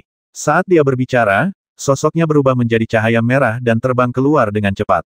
Tentu saja, Tang Ao segera mengikutinya dan pergi. Mereka berdua tiba di luar rumah Zan Jun lagi. Setelah memastikan tidak ada orang di sekitar untuk melihat mereka, mereka menyelinap masuk dan langsung menuju halaman di belakang. Ketika mereka tiba di depan rumah, mereka melihat bahwa fasadnya terang benderang dan ada semburan suara ejekan dan napas terengah-engah yang keluar darinya. Dua sosok terjerat di depan meja. Tang Ao sedikit mengernyit, wajahnya menjadi gelap. Zan Jun ini terlalu bernafsu dan tidak sabaran. Kelelawar darah di sampingnya memiliki senyum aneh di wajahnya. Dia menatapnya dengan senyum jahat dan berkata, "Wah, menurutmu apakah aku harus mengendalikan jalang ini sekarang, atau menunggu sedikit lebih lama? Senior, bagaimana kalau kita pergi dulu dan kembali lagi nanti?" kata Tang Ao dengan ekspresi agak malu. "Hei, nak, kamu sudah tidak perawan lagi, kan?" Bloodbath menggoda, lalu melihat ke dalam ruangan lagi dan berkata, "Pernahkah kamu mendengar pepatah yang mengatakan bahwa semakin bernafsu seorang pria, semakin tidak menentu dia? Jika kamu menunggu sedikit lebih lama, efeknya tidak akan sebaik sekarang."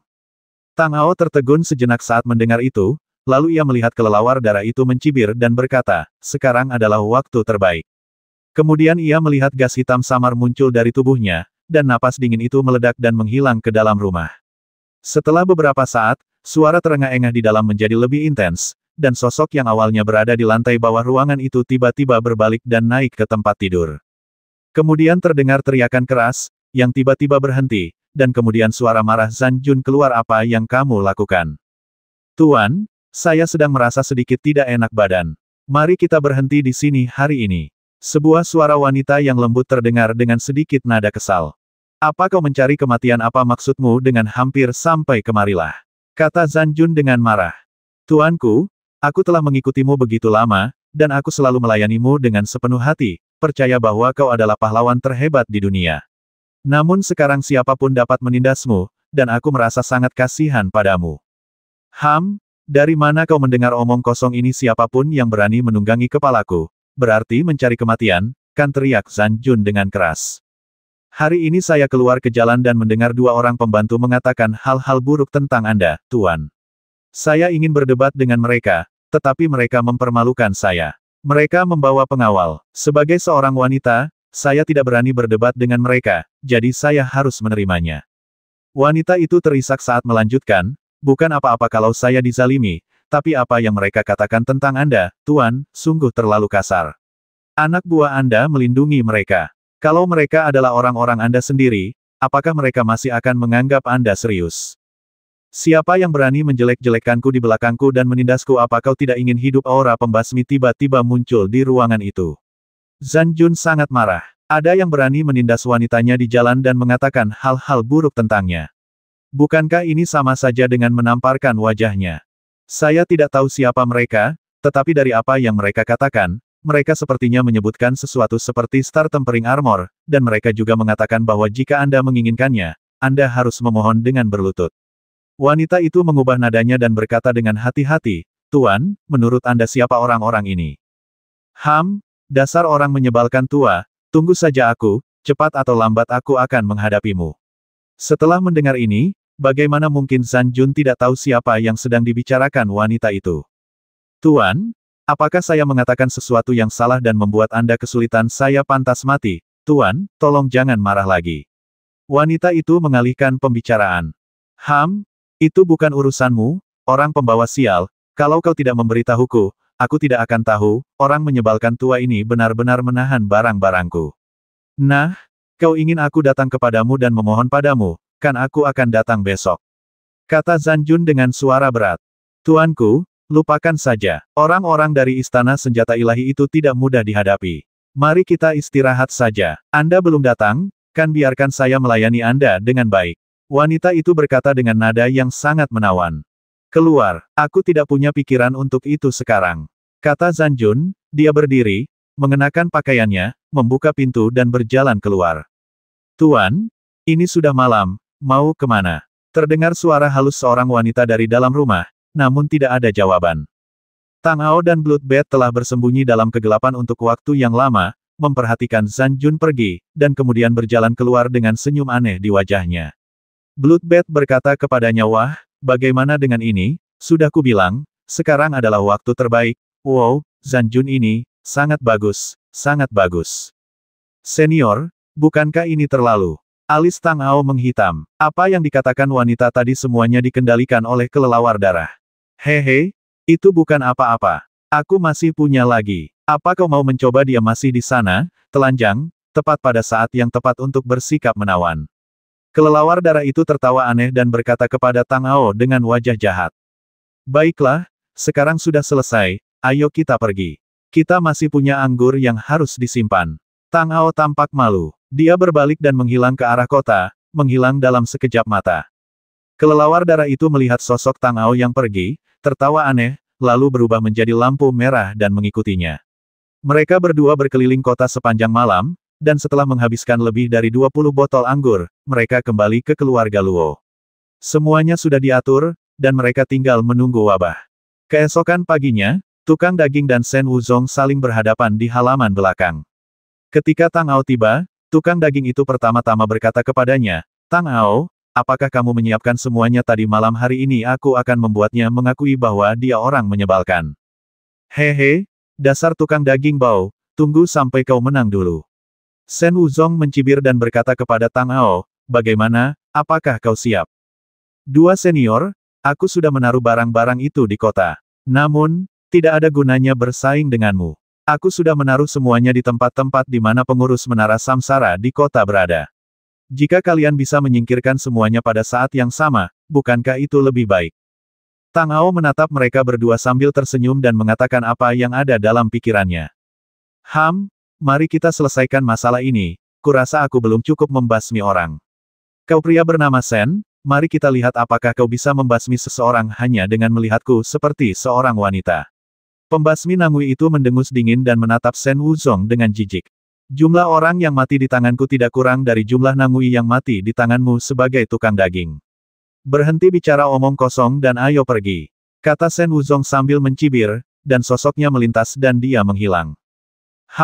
Coba kulihat apa yang bisa kau lakukan.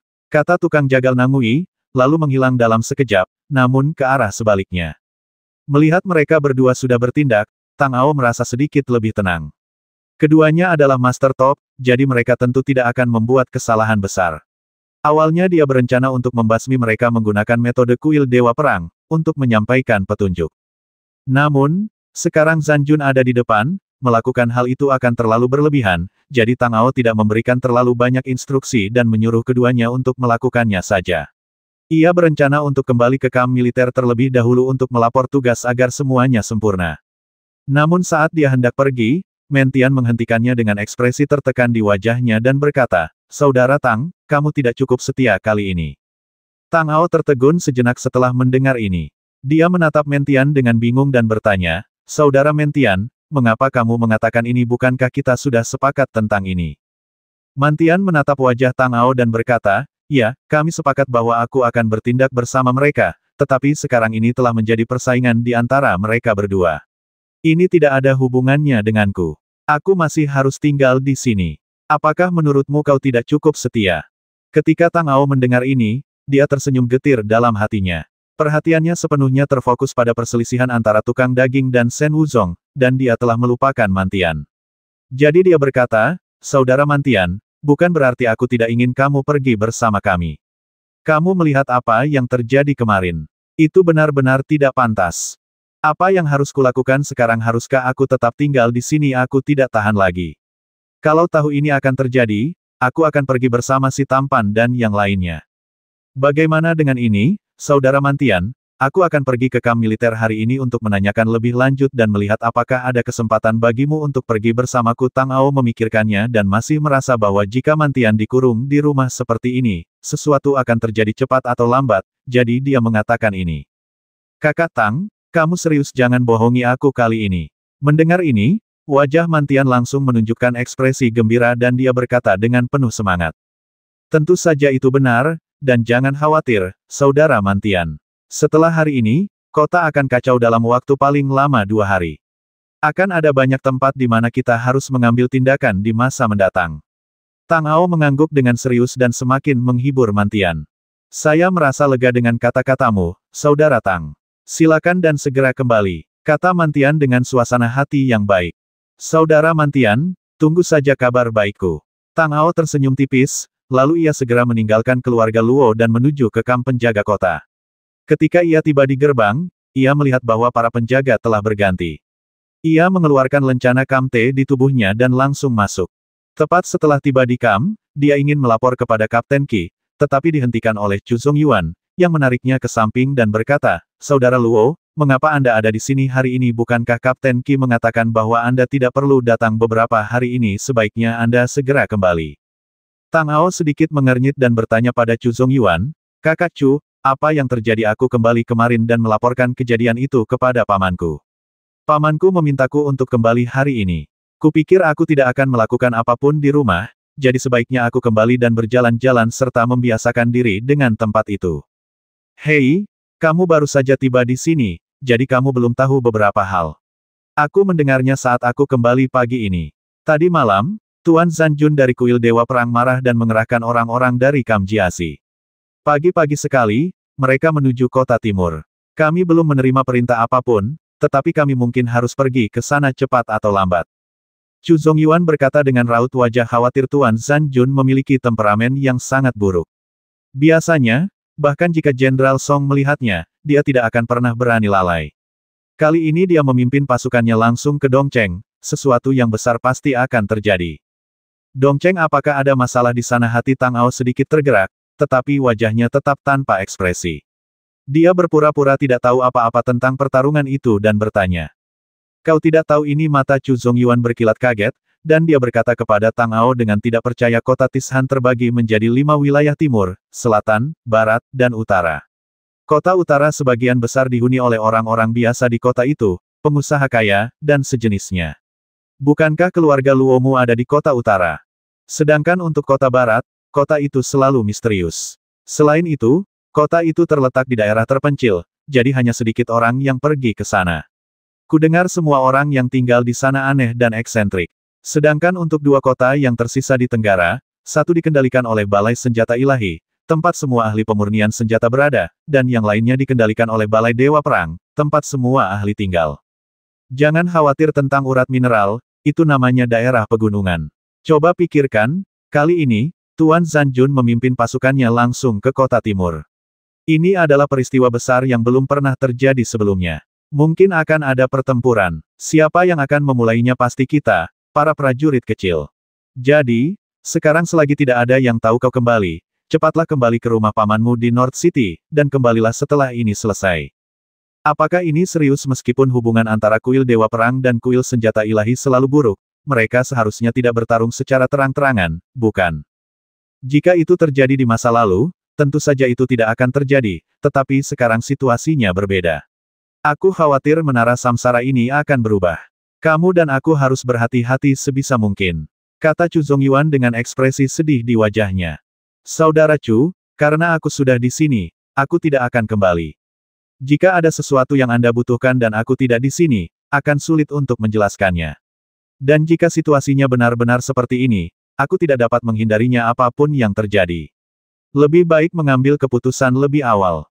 Tang Ao menarik napas dalam-dalam, lalu melanjutkan perkataannya kepada Chu Zongyuan dengan cara ini, setidaknya saat-saat kritis tiba, akan ada pendukung di belakangmu. Hei, Saudara Luo, apa yang kau katakan masuk akal. Terserah padamu. Aku tidak punya jalan keluar lain. Aku sudah memilih jalanku sejak aku berada di Kamdingsi. Kau bahkan tidak punya kualifikasi untuk menjadi orang yang tidak memihak, kata Chu Zongyuan, dengan raut wajah yang semakin khawatir. Pada saat ini, tiba-tiba terdengar suara trompet yang keras dari perkemahan. Ekspresi Tang Ao sedikit berubah, dan dia melihat Chu Zongyuan berkata dengan wajah yang sedih, aduh, apa yang akan terjadi akhirnya datang juga. Saudara Luo, Jenderal Song telah memerintahkan pasukan untuk diatur kembali. Aku akan pergi dulu, kamu langsung pergi mencari Kapten Qi.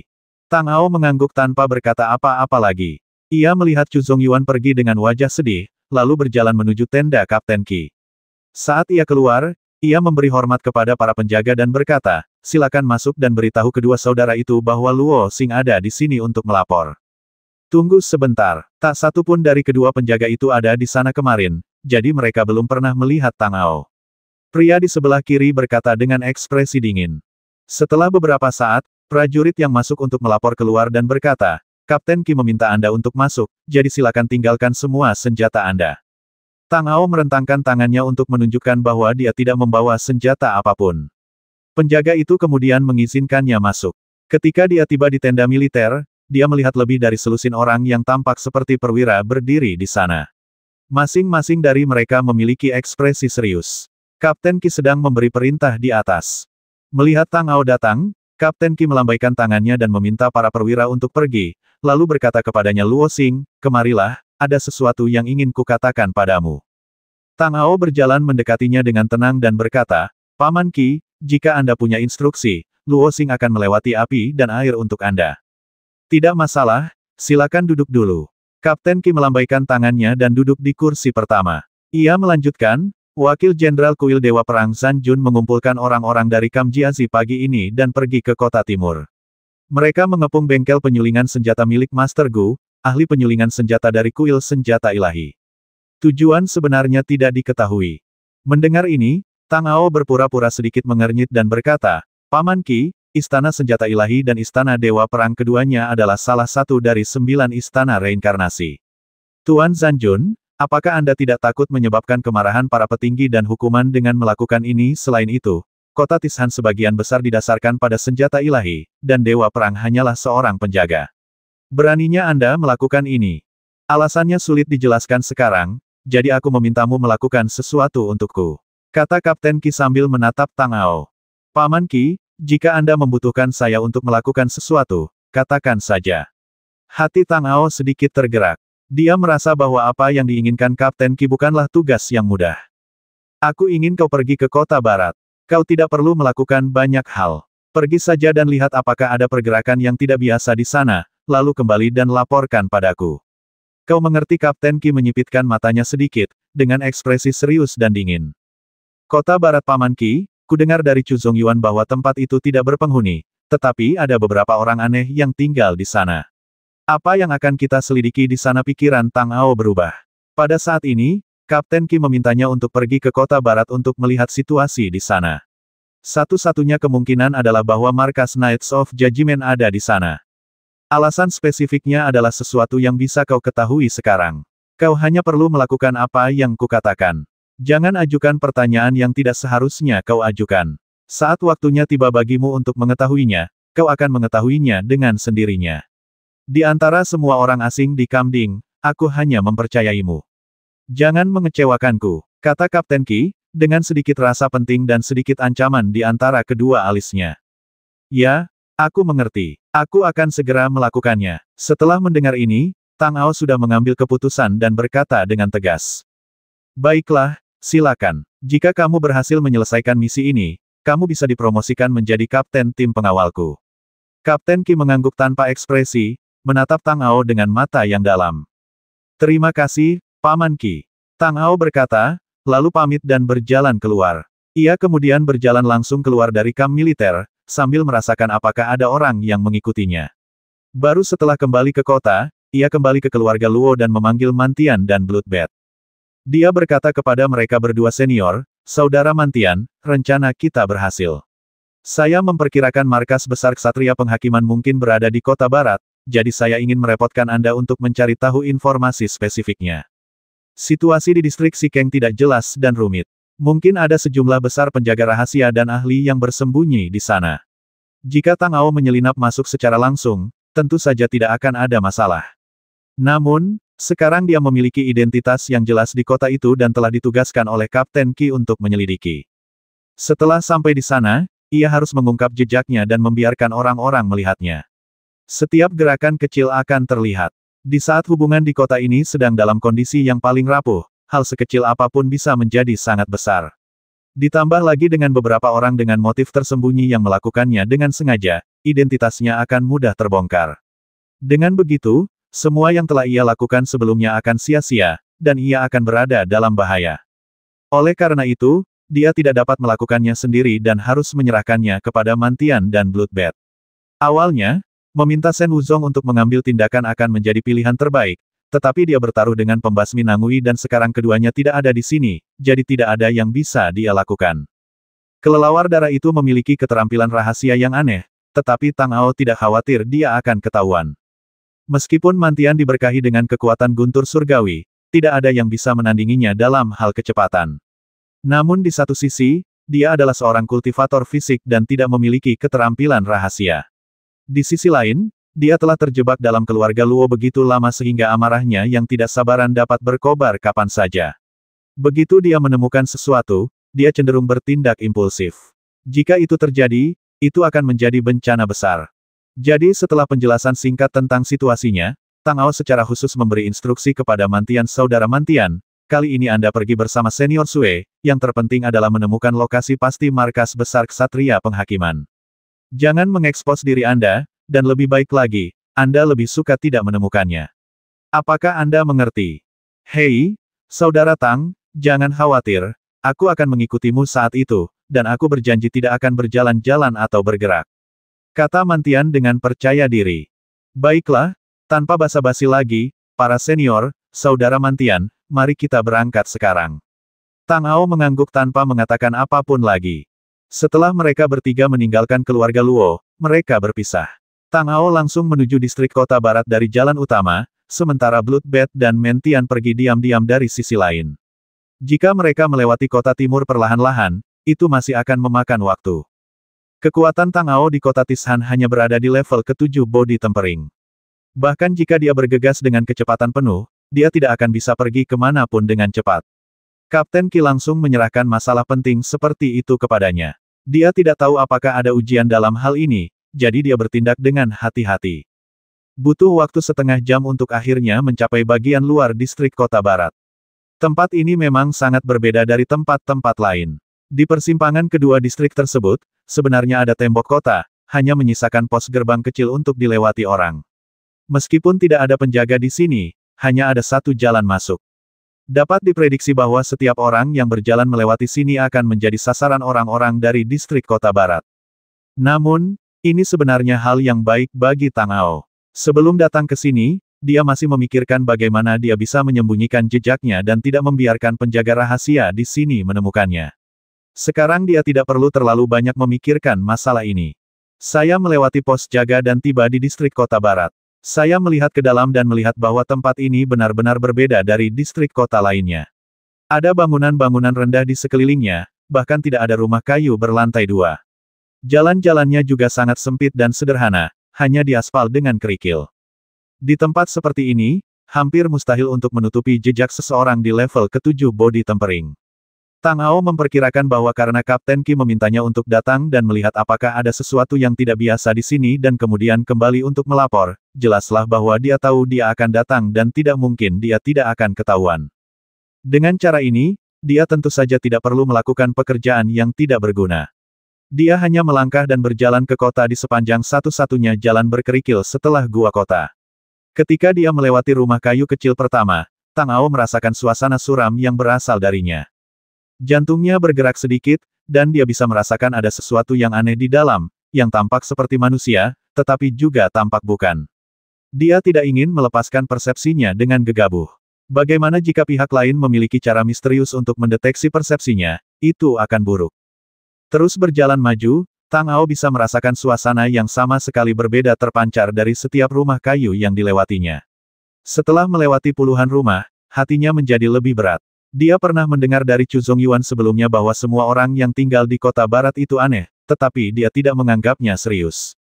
Dia hanya berpikir bahwa tempat ini terlalu misterius dan hanya sedikit orang lain yang datang, jadi berita itu hanyalah rumor. Namun sekarang dia yakin bahwa tidak ada kebohongan dalam kata-kata Chu Zongyuan. Mereka yang tinggal di sini memang makhluk aneh. Meskipun dilihat dari aura mereka, mereka tidak terlalu kuat. Kebanyakan dari mereka tampaknya mempertahankan alam spiritual tingkat ketiga atau keempat. Namun, kekuatan mereka benar-benar membuat orang merasa dingin di hati mereka, seolah-olah mereka sedang ditatap oleh setan atau roh jahat.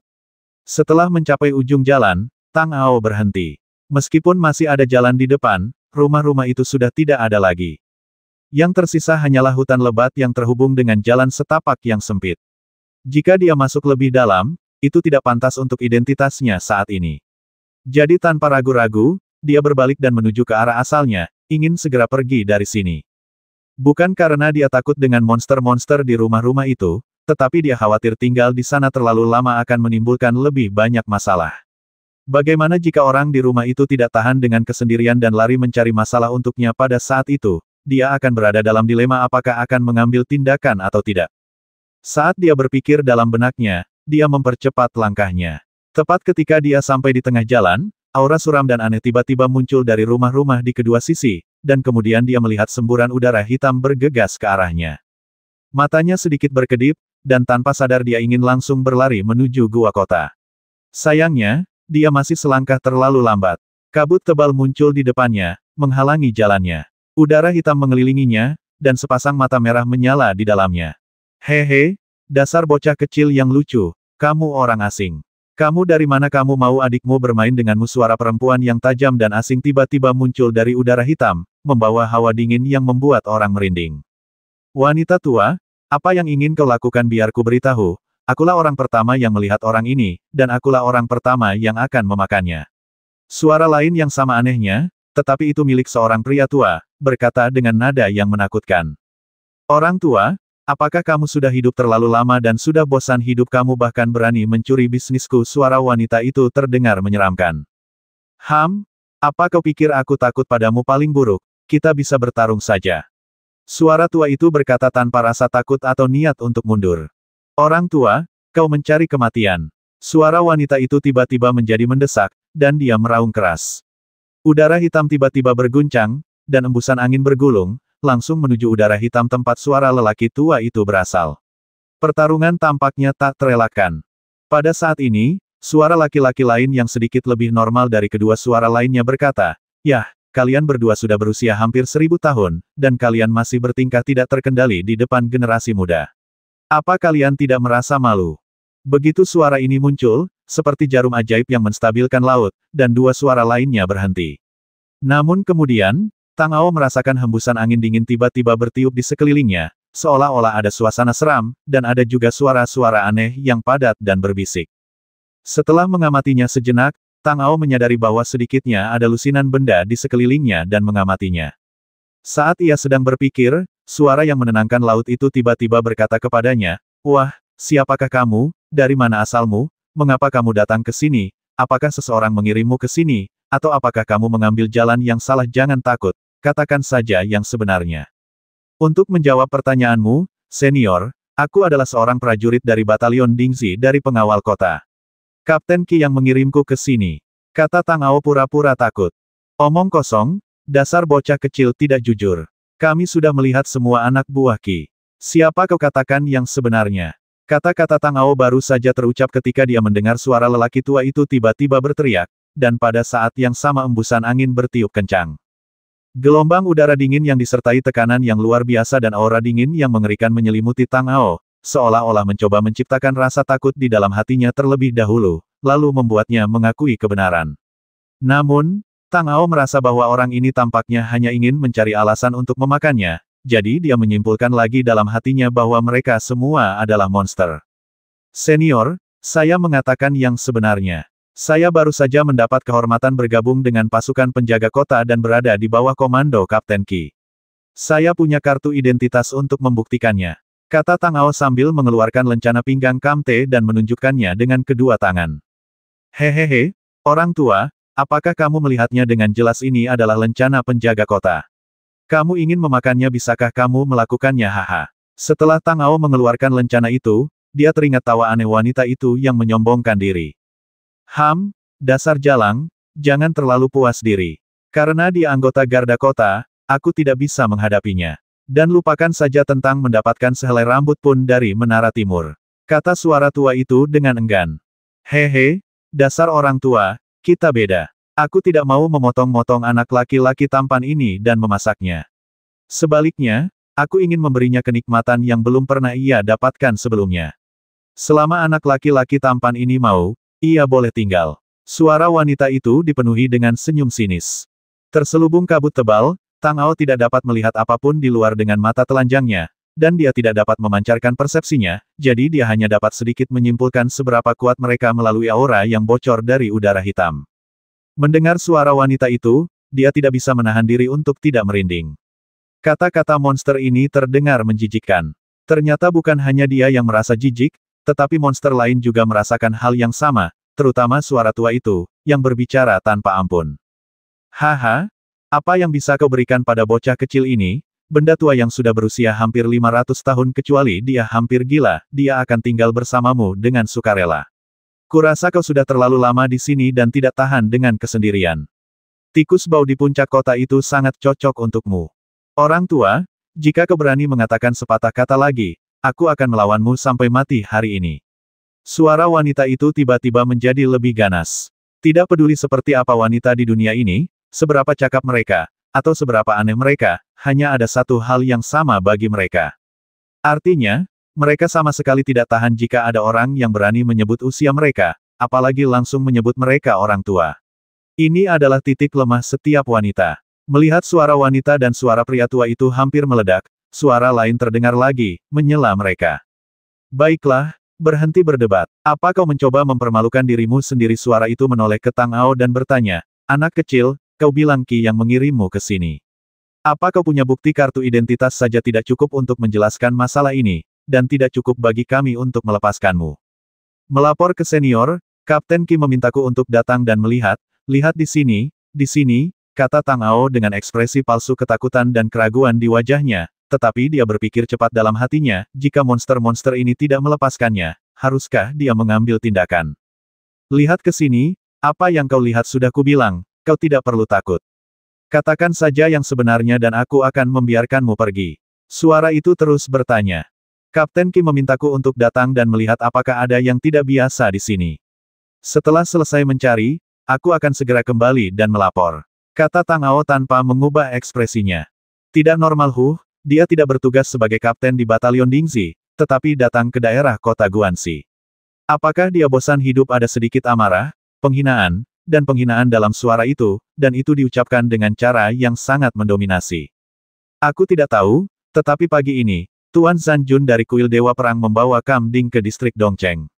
Dikatakan bahwa dia menangkap master pemurnian senjata dari kuil senjata ilahi. Kemudian aku menerima perintah dan datang ke sini. Tang Ao berkata, dia juga ingin melihat apa yang diketahui monster-monster ini. Zanjun dia hanya orang bodoh yang tidak punya otak. Dia benar-benar berani memimpin orang untuk menangkap ahli pemurnian senjata. Dia hanya mencari kematian. Suara itu mendengus dingin, jelas menunjukkan penghinaan yang lebih besar terhadap Zanjun, dan melanjutkan kembalilah dan beritahu anak Qi bahwa masalah ini tidak ada hubungannya dengan distrik Sikeng. Jika dia berani memiliki ide lain, jangan salahkan aku karena bersikap kasar. Aku membiarkannya pergi terakhir kali, tetapi dia tidak akan seberuntung itu kali ini.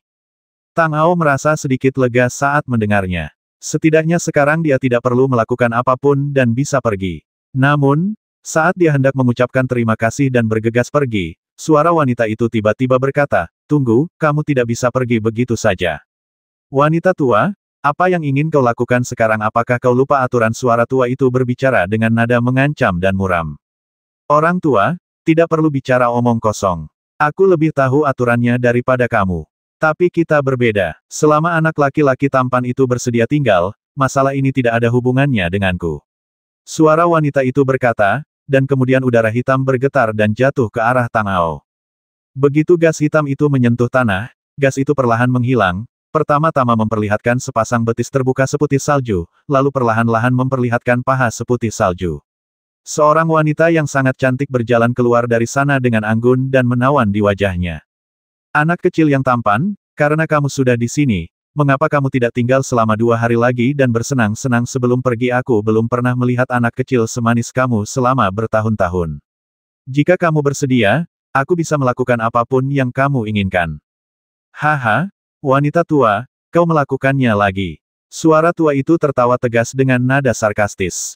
Mata wanita menawan itu berkilat dengan sedikit kekejaman saat mendengar ini, tetapi dia berusaha keras untuk tidak marah. Dia masih memiliki ekspresi yang sangat menawan di wajahnya dan berkata kepada Tang Ao, "Anak kecil yang tampan, setujui saja. Aku sudah memohon padamu seperti ini, dan kamu tidak tahan, kan? Baiklah, senior, bukannya aku tidak ingin tinggal, tapi aku punya tugas militer yang harus kulakukan. Kapten Qi menyuruhku untuk pergi dan segera kembali. Aku tidak bisa menunda barang sedetik pun. Jika terjadi sesuatu yang salah, aku akan kehilangan akal sehatku. Bagaimana kalau begini, aku kembali dan melapor dulu, baru kembali lagi nanti."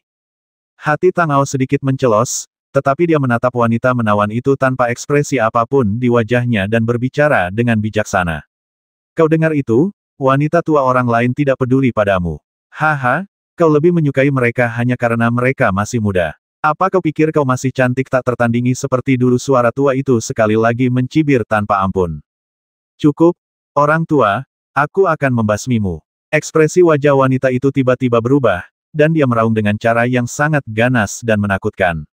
Wajahnya yang awalnya menawan dan cantik tiba-tiba berubah menjadi hantu ganas dengan taring, dan dia meraung dengan niat membasmi.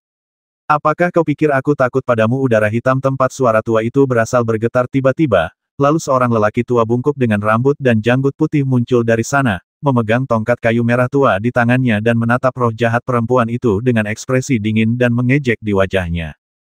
"Kau mencari kematian!" Hantu jahat perempuan itu berteriak dan menerkam langsung ke arah lelaki tua itu. Dalam sekejap mata, dia sudah ada di depannya. Tiba-tiba, hembusan angin dingin bertiup, membawa aura tajam seperti pisau, bertiup di wajah Tang Ao, menimbulkan sensasi perih.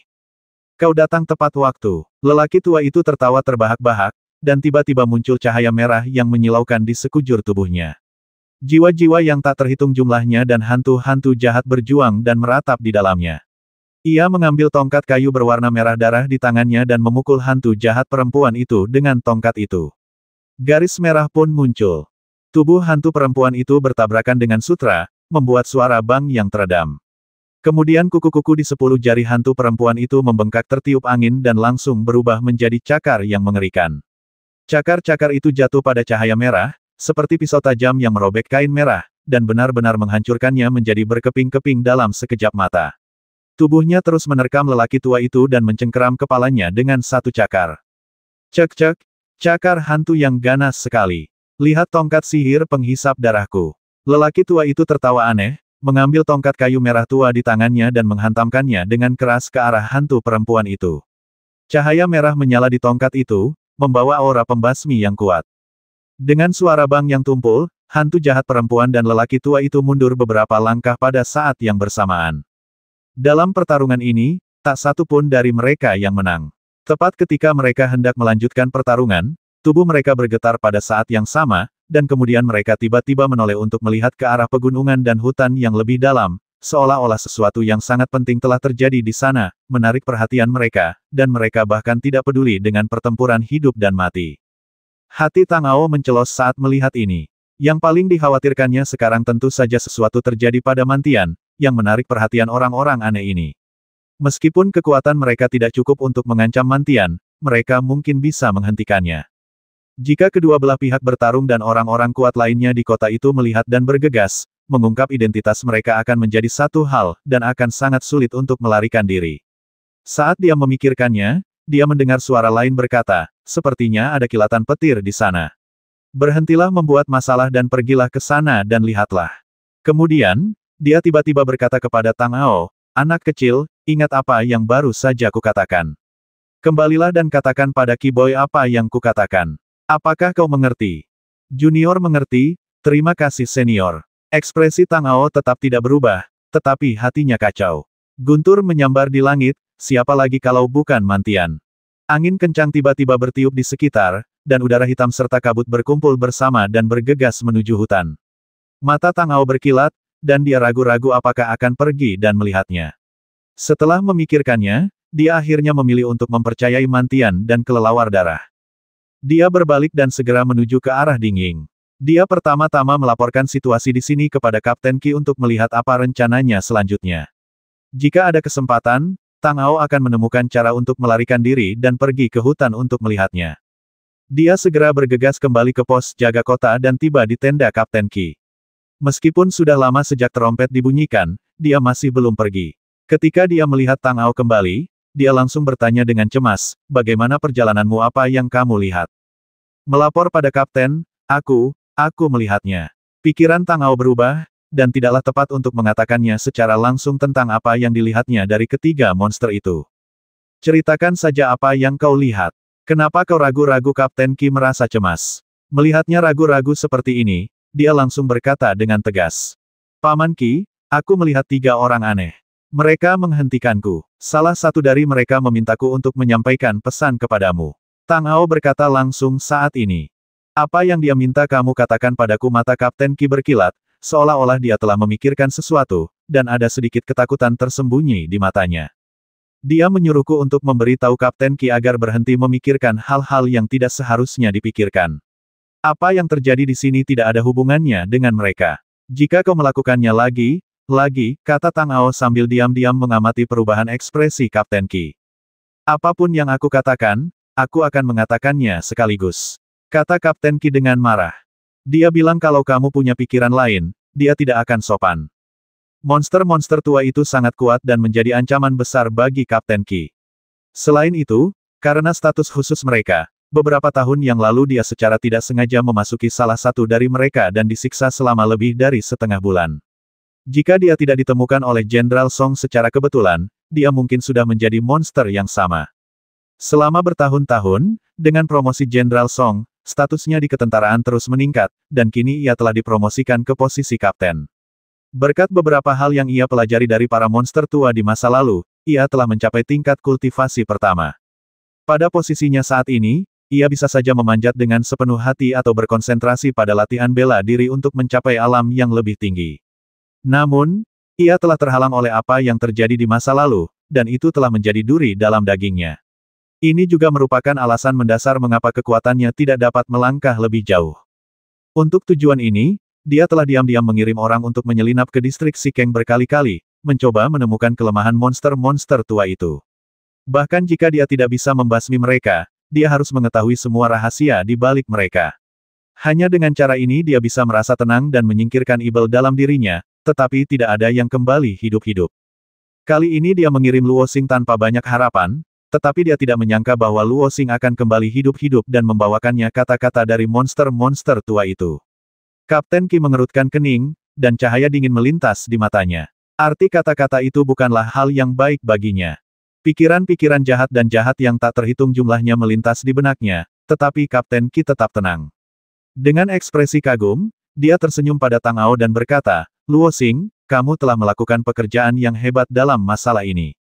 Kamu bisa turun sekarang. Ketika masalah pasukan perang selesai, aku akan merekomendasikanmu kepada Jenderal Song. Terima kasih, Paman Qi, atas kultivasimu. Hati Tang Ao sedikit tergerak.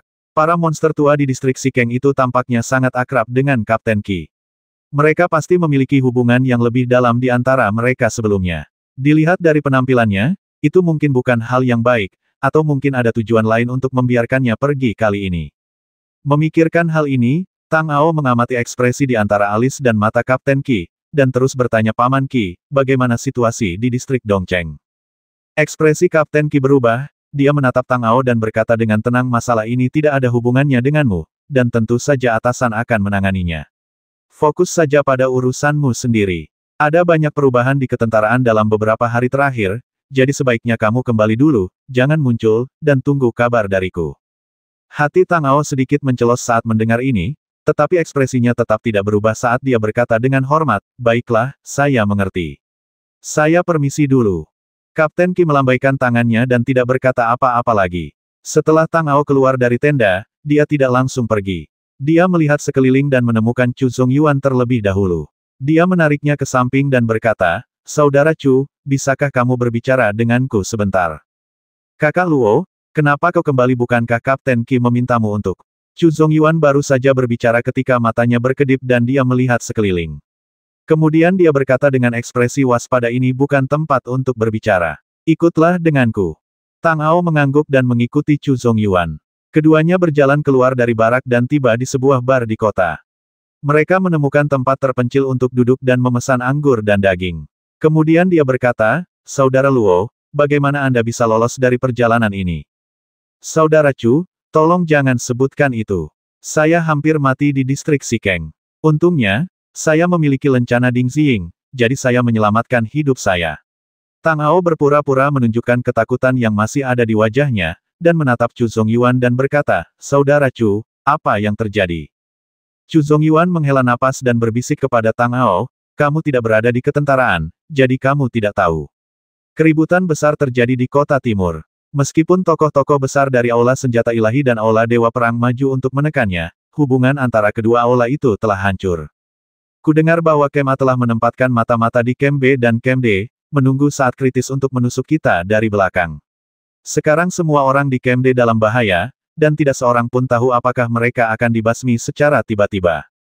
Ketika Tang Ao mendengar ini, hatinya sedikit tergerak, dan raut wajahnya tampak terkejut. Dia berkata, bagaimana ini bisa terjadi Saudara Chu, tolong jangan menakuti saya. Saya baru saja tiba di Kamdingsi. Saya tidak akan menjadi sasaran siapapun, kan apa yang terjadi Jenderal Song dan Kapten Qi, apakah mereka tidak siap? Hei, bagaimana kami bisa tahu tentang hubungan kedua orang dewasa itu bagaimanapun, hidupmu sendiri adalah yang terpenting. Ngomong-ngomong, kau pergi ke distrik Xikeng. Apa yang dikatakan Kapten Qi? Chu Zongyuan bertanya dengan ekspresi aneh di wajahnya, seolah-olah dia ragu untuk berbicara. Kapten Qi menyuruhku untuk tinggal di rumah dan tidak kembali ke barak untuk sementara waktu. Tunggu sampai situasinya stabil, kata Tang Ao dengan tenang. Baguslah, Kakak Luo, kau dan aku langsung cocok, meskipun kita tidak pernah berteman dekat, tapi aku hanya menyanjungmu dengan memanggilmu kakak, jadi aku menganggapmu seperti kakakku sendiri. Ada beberapa hal yang tidak ku ketahui apakah harus kukatakan atau tidak, jadi jangan salahkan aku karena kepo. Chu Zongyuan berkata dengan ekspresi yang sedikit santai saat mendengar ini. Merupakan suatu berkah bagiku bahwa Saudara Chu menyukai kata-kataku. Jangan ragu untuk mengatakan apapun yang ingin kau katakan. Kata Tang Ao dengan tegas. Saudara Luo, Anda baru saja tiba di kota Tishan dan baru saja memasuki Kamdingsi. Anda tidak tahu banyak rahasia. Ini bukan salah Anda. Semua orang di Kamdingsi tahu bahwa Kapten Qi mengirim orang ke distrik kota barat untuk menyelidiki setiap tahun, tetapi tidak ada yang pernah kembali hidup-hidup. Chu Zongyuan berkata, sedikit ketakutan melintas di wajahnya, dan dia melanjutkan, dikatakan bahwa Kapten Qi pernah tinggal di distrik Xikeng selama beberapa waktu di masa mudanya. Tidak seorang pun tahu apa yang terjadi di sana, tetapi masalah ini merupakan sumber kekhawatiran bagi Kapten Qi. Dia terus mengirim orang ke distrik Xikeng untuk bertanya, hanya untuk menghilangkan kekhawatiran ini, sehingga dia bisa meningkatkan alam dan kultivasinya. Ada rahasia seperti itu. Ekspresi Tang Ao tampak terkejut, dan dia terus bertanya mengapa tidak semua orang yang dikirim oleh Kapten Qi kembali hidup-hidup. Aku pernah ke sana sekali, meskipun sangat berbahaya, tetapi ada tanda kam militer, jadi seharusnya tidak ada masalah dengan pendaftaran. Siapa tahu pokoknya, sebaiknya kita menjauh dari tempat itu sejauh mungkin. Itu bukan tempat tinggal manusia. Di sana penuh monster ganas. Ini tidak benar. Kapten Qi memberitahu saya bahwa markas Ksatria Penghakiman ada di sana. Alasan utama dia meminta saya pergi kali ini adalah untuk melihat situasi di sana. Tang Ao berpikir bahwa Chu Zongyuan sepertinya tahu sesuatu tentang Ksatria Penghakiman, jadi dia bertanya kepadanya. Tentu saja para ksatria penghakiman tidak berada di distrik Sikeng, Saudara Luo. Aku tidak akan menyembunyikannya darimu. Sejauh yang aku tahu, mereka bukan hanya tidak berada di Sikeng, mereka bahkan tidak berada di kota itu sama sekali. Kata Chu Zongyuan, sambil melihat sekeliling lagi, lalu berbisik di telinga Tang Ao. Saya mendengar percakapan antara Kapten Qi dan Jenderal Song. Dari percakapan mereka, saya mengetahui bahwa markas besar Knights of Judgment berada di luar kota. Di luar kota, bagaimana ini mungkin sebagai pasukan terkuat di kota? Jika markas kita ada di luar, bagaimana kita bisa menekannya jika sesuatu yang besar terjadi di kota? Hati Tang Ao hancur dan dia berkata dengan ekspresi tidak percaya di wajahnya. Kota ini dilindungi oleh formasi besar. Jika orang luar menyerbu dan membuat masalah, formasi itu dapat digunakan untuk segera menekan mereka. Mengapa kita membutuhkan ksatria penghakiman? Chu Zongyuan berkata dengan tenang, dan melanjutkan misi mereka bukanlah untuk melindungi kota Tishan, tetapi untuk sesuatu yang lain. Ada hal lain. Tang Ao menjadi semakin bingung saat mendengar ini. Mungkinkah ada sesuatu yang tersembunyi di kota Tishan? Benar sekali. Lupakan saja. Hal-hal ini tidak ada hubungannya dengan kita. Kau dan aku hanyalah prajurit di tingkat ke-12 penempaan tubuh. Kita bahkan belum mencapai tahap memasuki alam roh. Bagaimana kita bisa peduli dengan urusan orang-orang penting ini? Bagaimanapun, yang terpenting adalah menyelamatkan nyawa kita sendiri terlebih dahulu.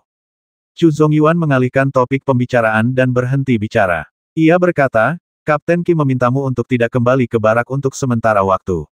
Ini hal yang baik. Setidaknya kau tidak perlu khawatir tentang seseorang yang menyerangmu dari belakang. Aku tidak bisa melakukan itu. Aku harus kembali. Aduh. Tang Ao tahu bahwa meskipun Chu Zongyuan tampak ceroboh di permukaan, dia sebenarnya sangat bijaksana dan tahu betul apa yang harus dan tidak boleh dia katakan.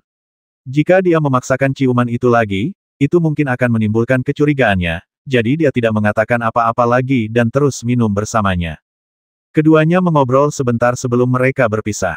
Chu Zongyuan tentu saja pergi ke markas penjaga kota, sementara Tang Ao pergi ke keluarga Luo terlebih dahulu untuk melihat apakah Bloodbath dan Mentian telah kembali. Sesuatu telah terjadi di distrik Sikeng sebelumnya, dan ada kemungkinan besar keduanya akan terjerat. Ketika tiba di rumah Luo, Tang Ao melihat sekeliling tetapi tidak menemukan siapapun. Dia berubah pikiran dan ragu-ragu apakah dia harus langsung pergi ke distrik Sikeng untuk melihat-lihat. Setelah berpikir lama, dia masih khawatir, jadi dia mengganti pakaiannya, menutupi wajahnya sepenuhnya, dan terbang ke sana. Setelah beberapa saat, ia tiba di luar tembok kota distrik Sikeng. Ia melepaskan persepsi bintangnya dan mengikuti cahaya bintang untuk menjelajahi situasi di dalamnya. Baru setelah menemukan sesuatu yang tidak biasa, ia menggunakan gerakan tubuh tak terlihat untuk memanjat tembok kota dan segera menuju ke pegunungan. Ketika mereka tiba di dekat tempat di mana kekuatan guntur langit liar berasal sebelumnya, mereka melepaskan persepsi mereka dan menyelidiki. Masih ada gelombang energi di sekitar, tetapi tidak ada seorang pun di sini. Setelah berubah pikiran, dari situasi saat ini, meskipun kedua orang itu ditemukan, mereka berhasil melarikan diri. Kemanapun mereka pergi sekarang, mereka akhirnya akan menemukan cara untuk kembali ke keluarga Luo. Memikirkan hal ini, Tang Ao tidak tinggal lebih lama lagi. Dia hendak pergi dari sini, tetapi hatinya tiba-tiba bergetar. Matanya kemudian jatuh ke sisi lain pegunungan. Aura tersembunyi dan kuat datang. Aura ini sangat aneh, dan agak mirip dengan 3 monster yang pernah dilihat Tang Ao sebelumnya. Itu jelas bukan sesuatu yang bisa dimiliki oleh prajurit manusia biasa. Memikirkan kata-kata Chu Zongyuan sebelumnya, dia merasakan dorongan di dalam hatinya, dan dia bergerak ke arah itu tanpa mengeluarkan suara. 960.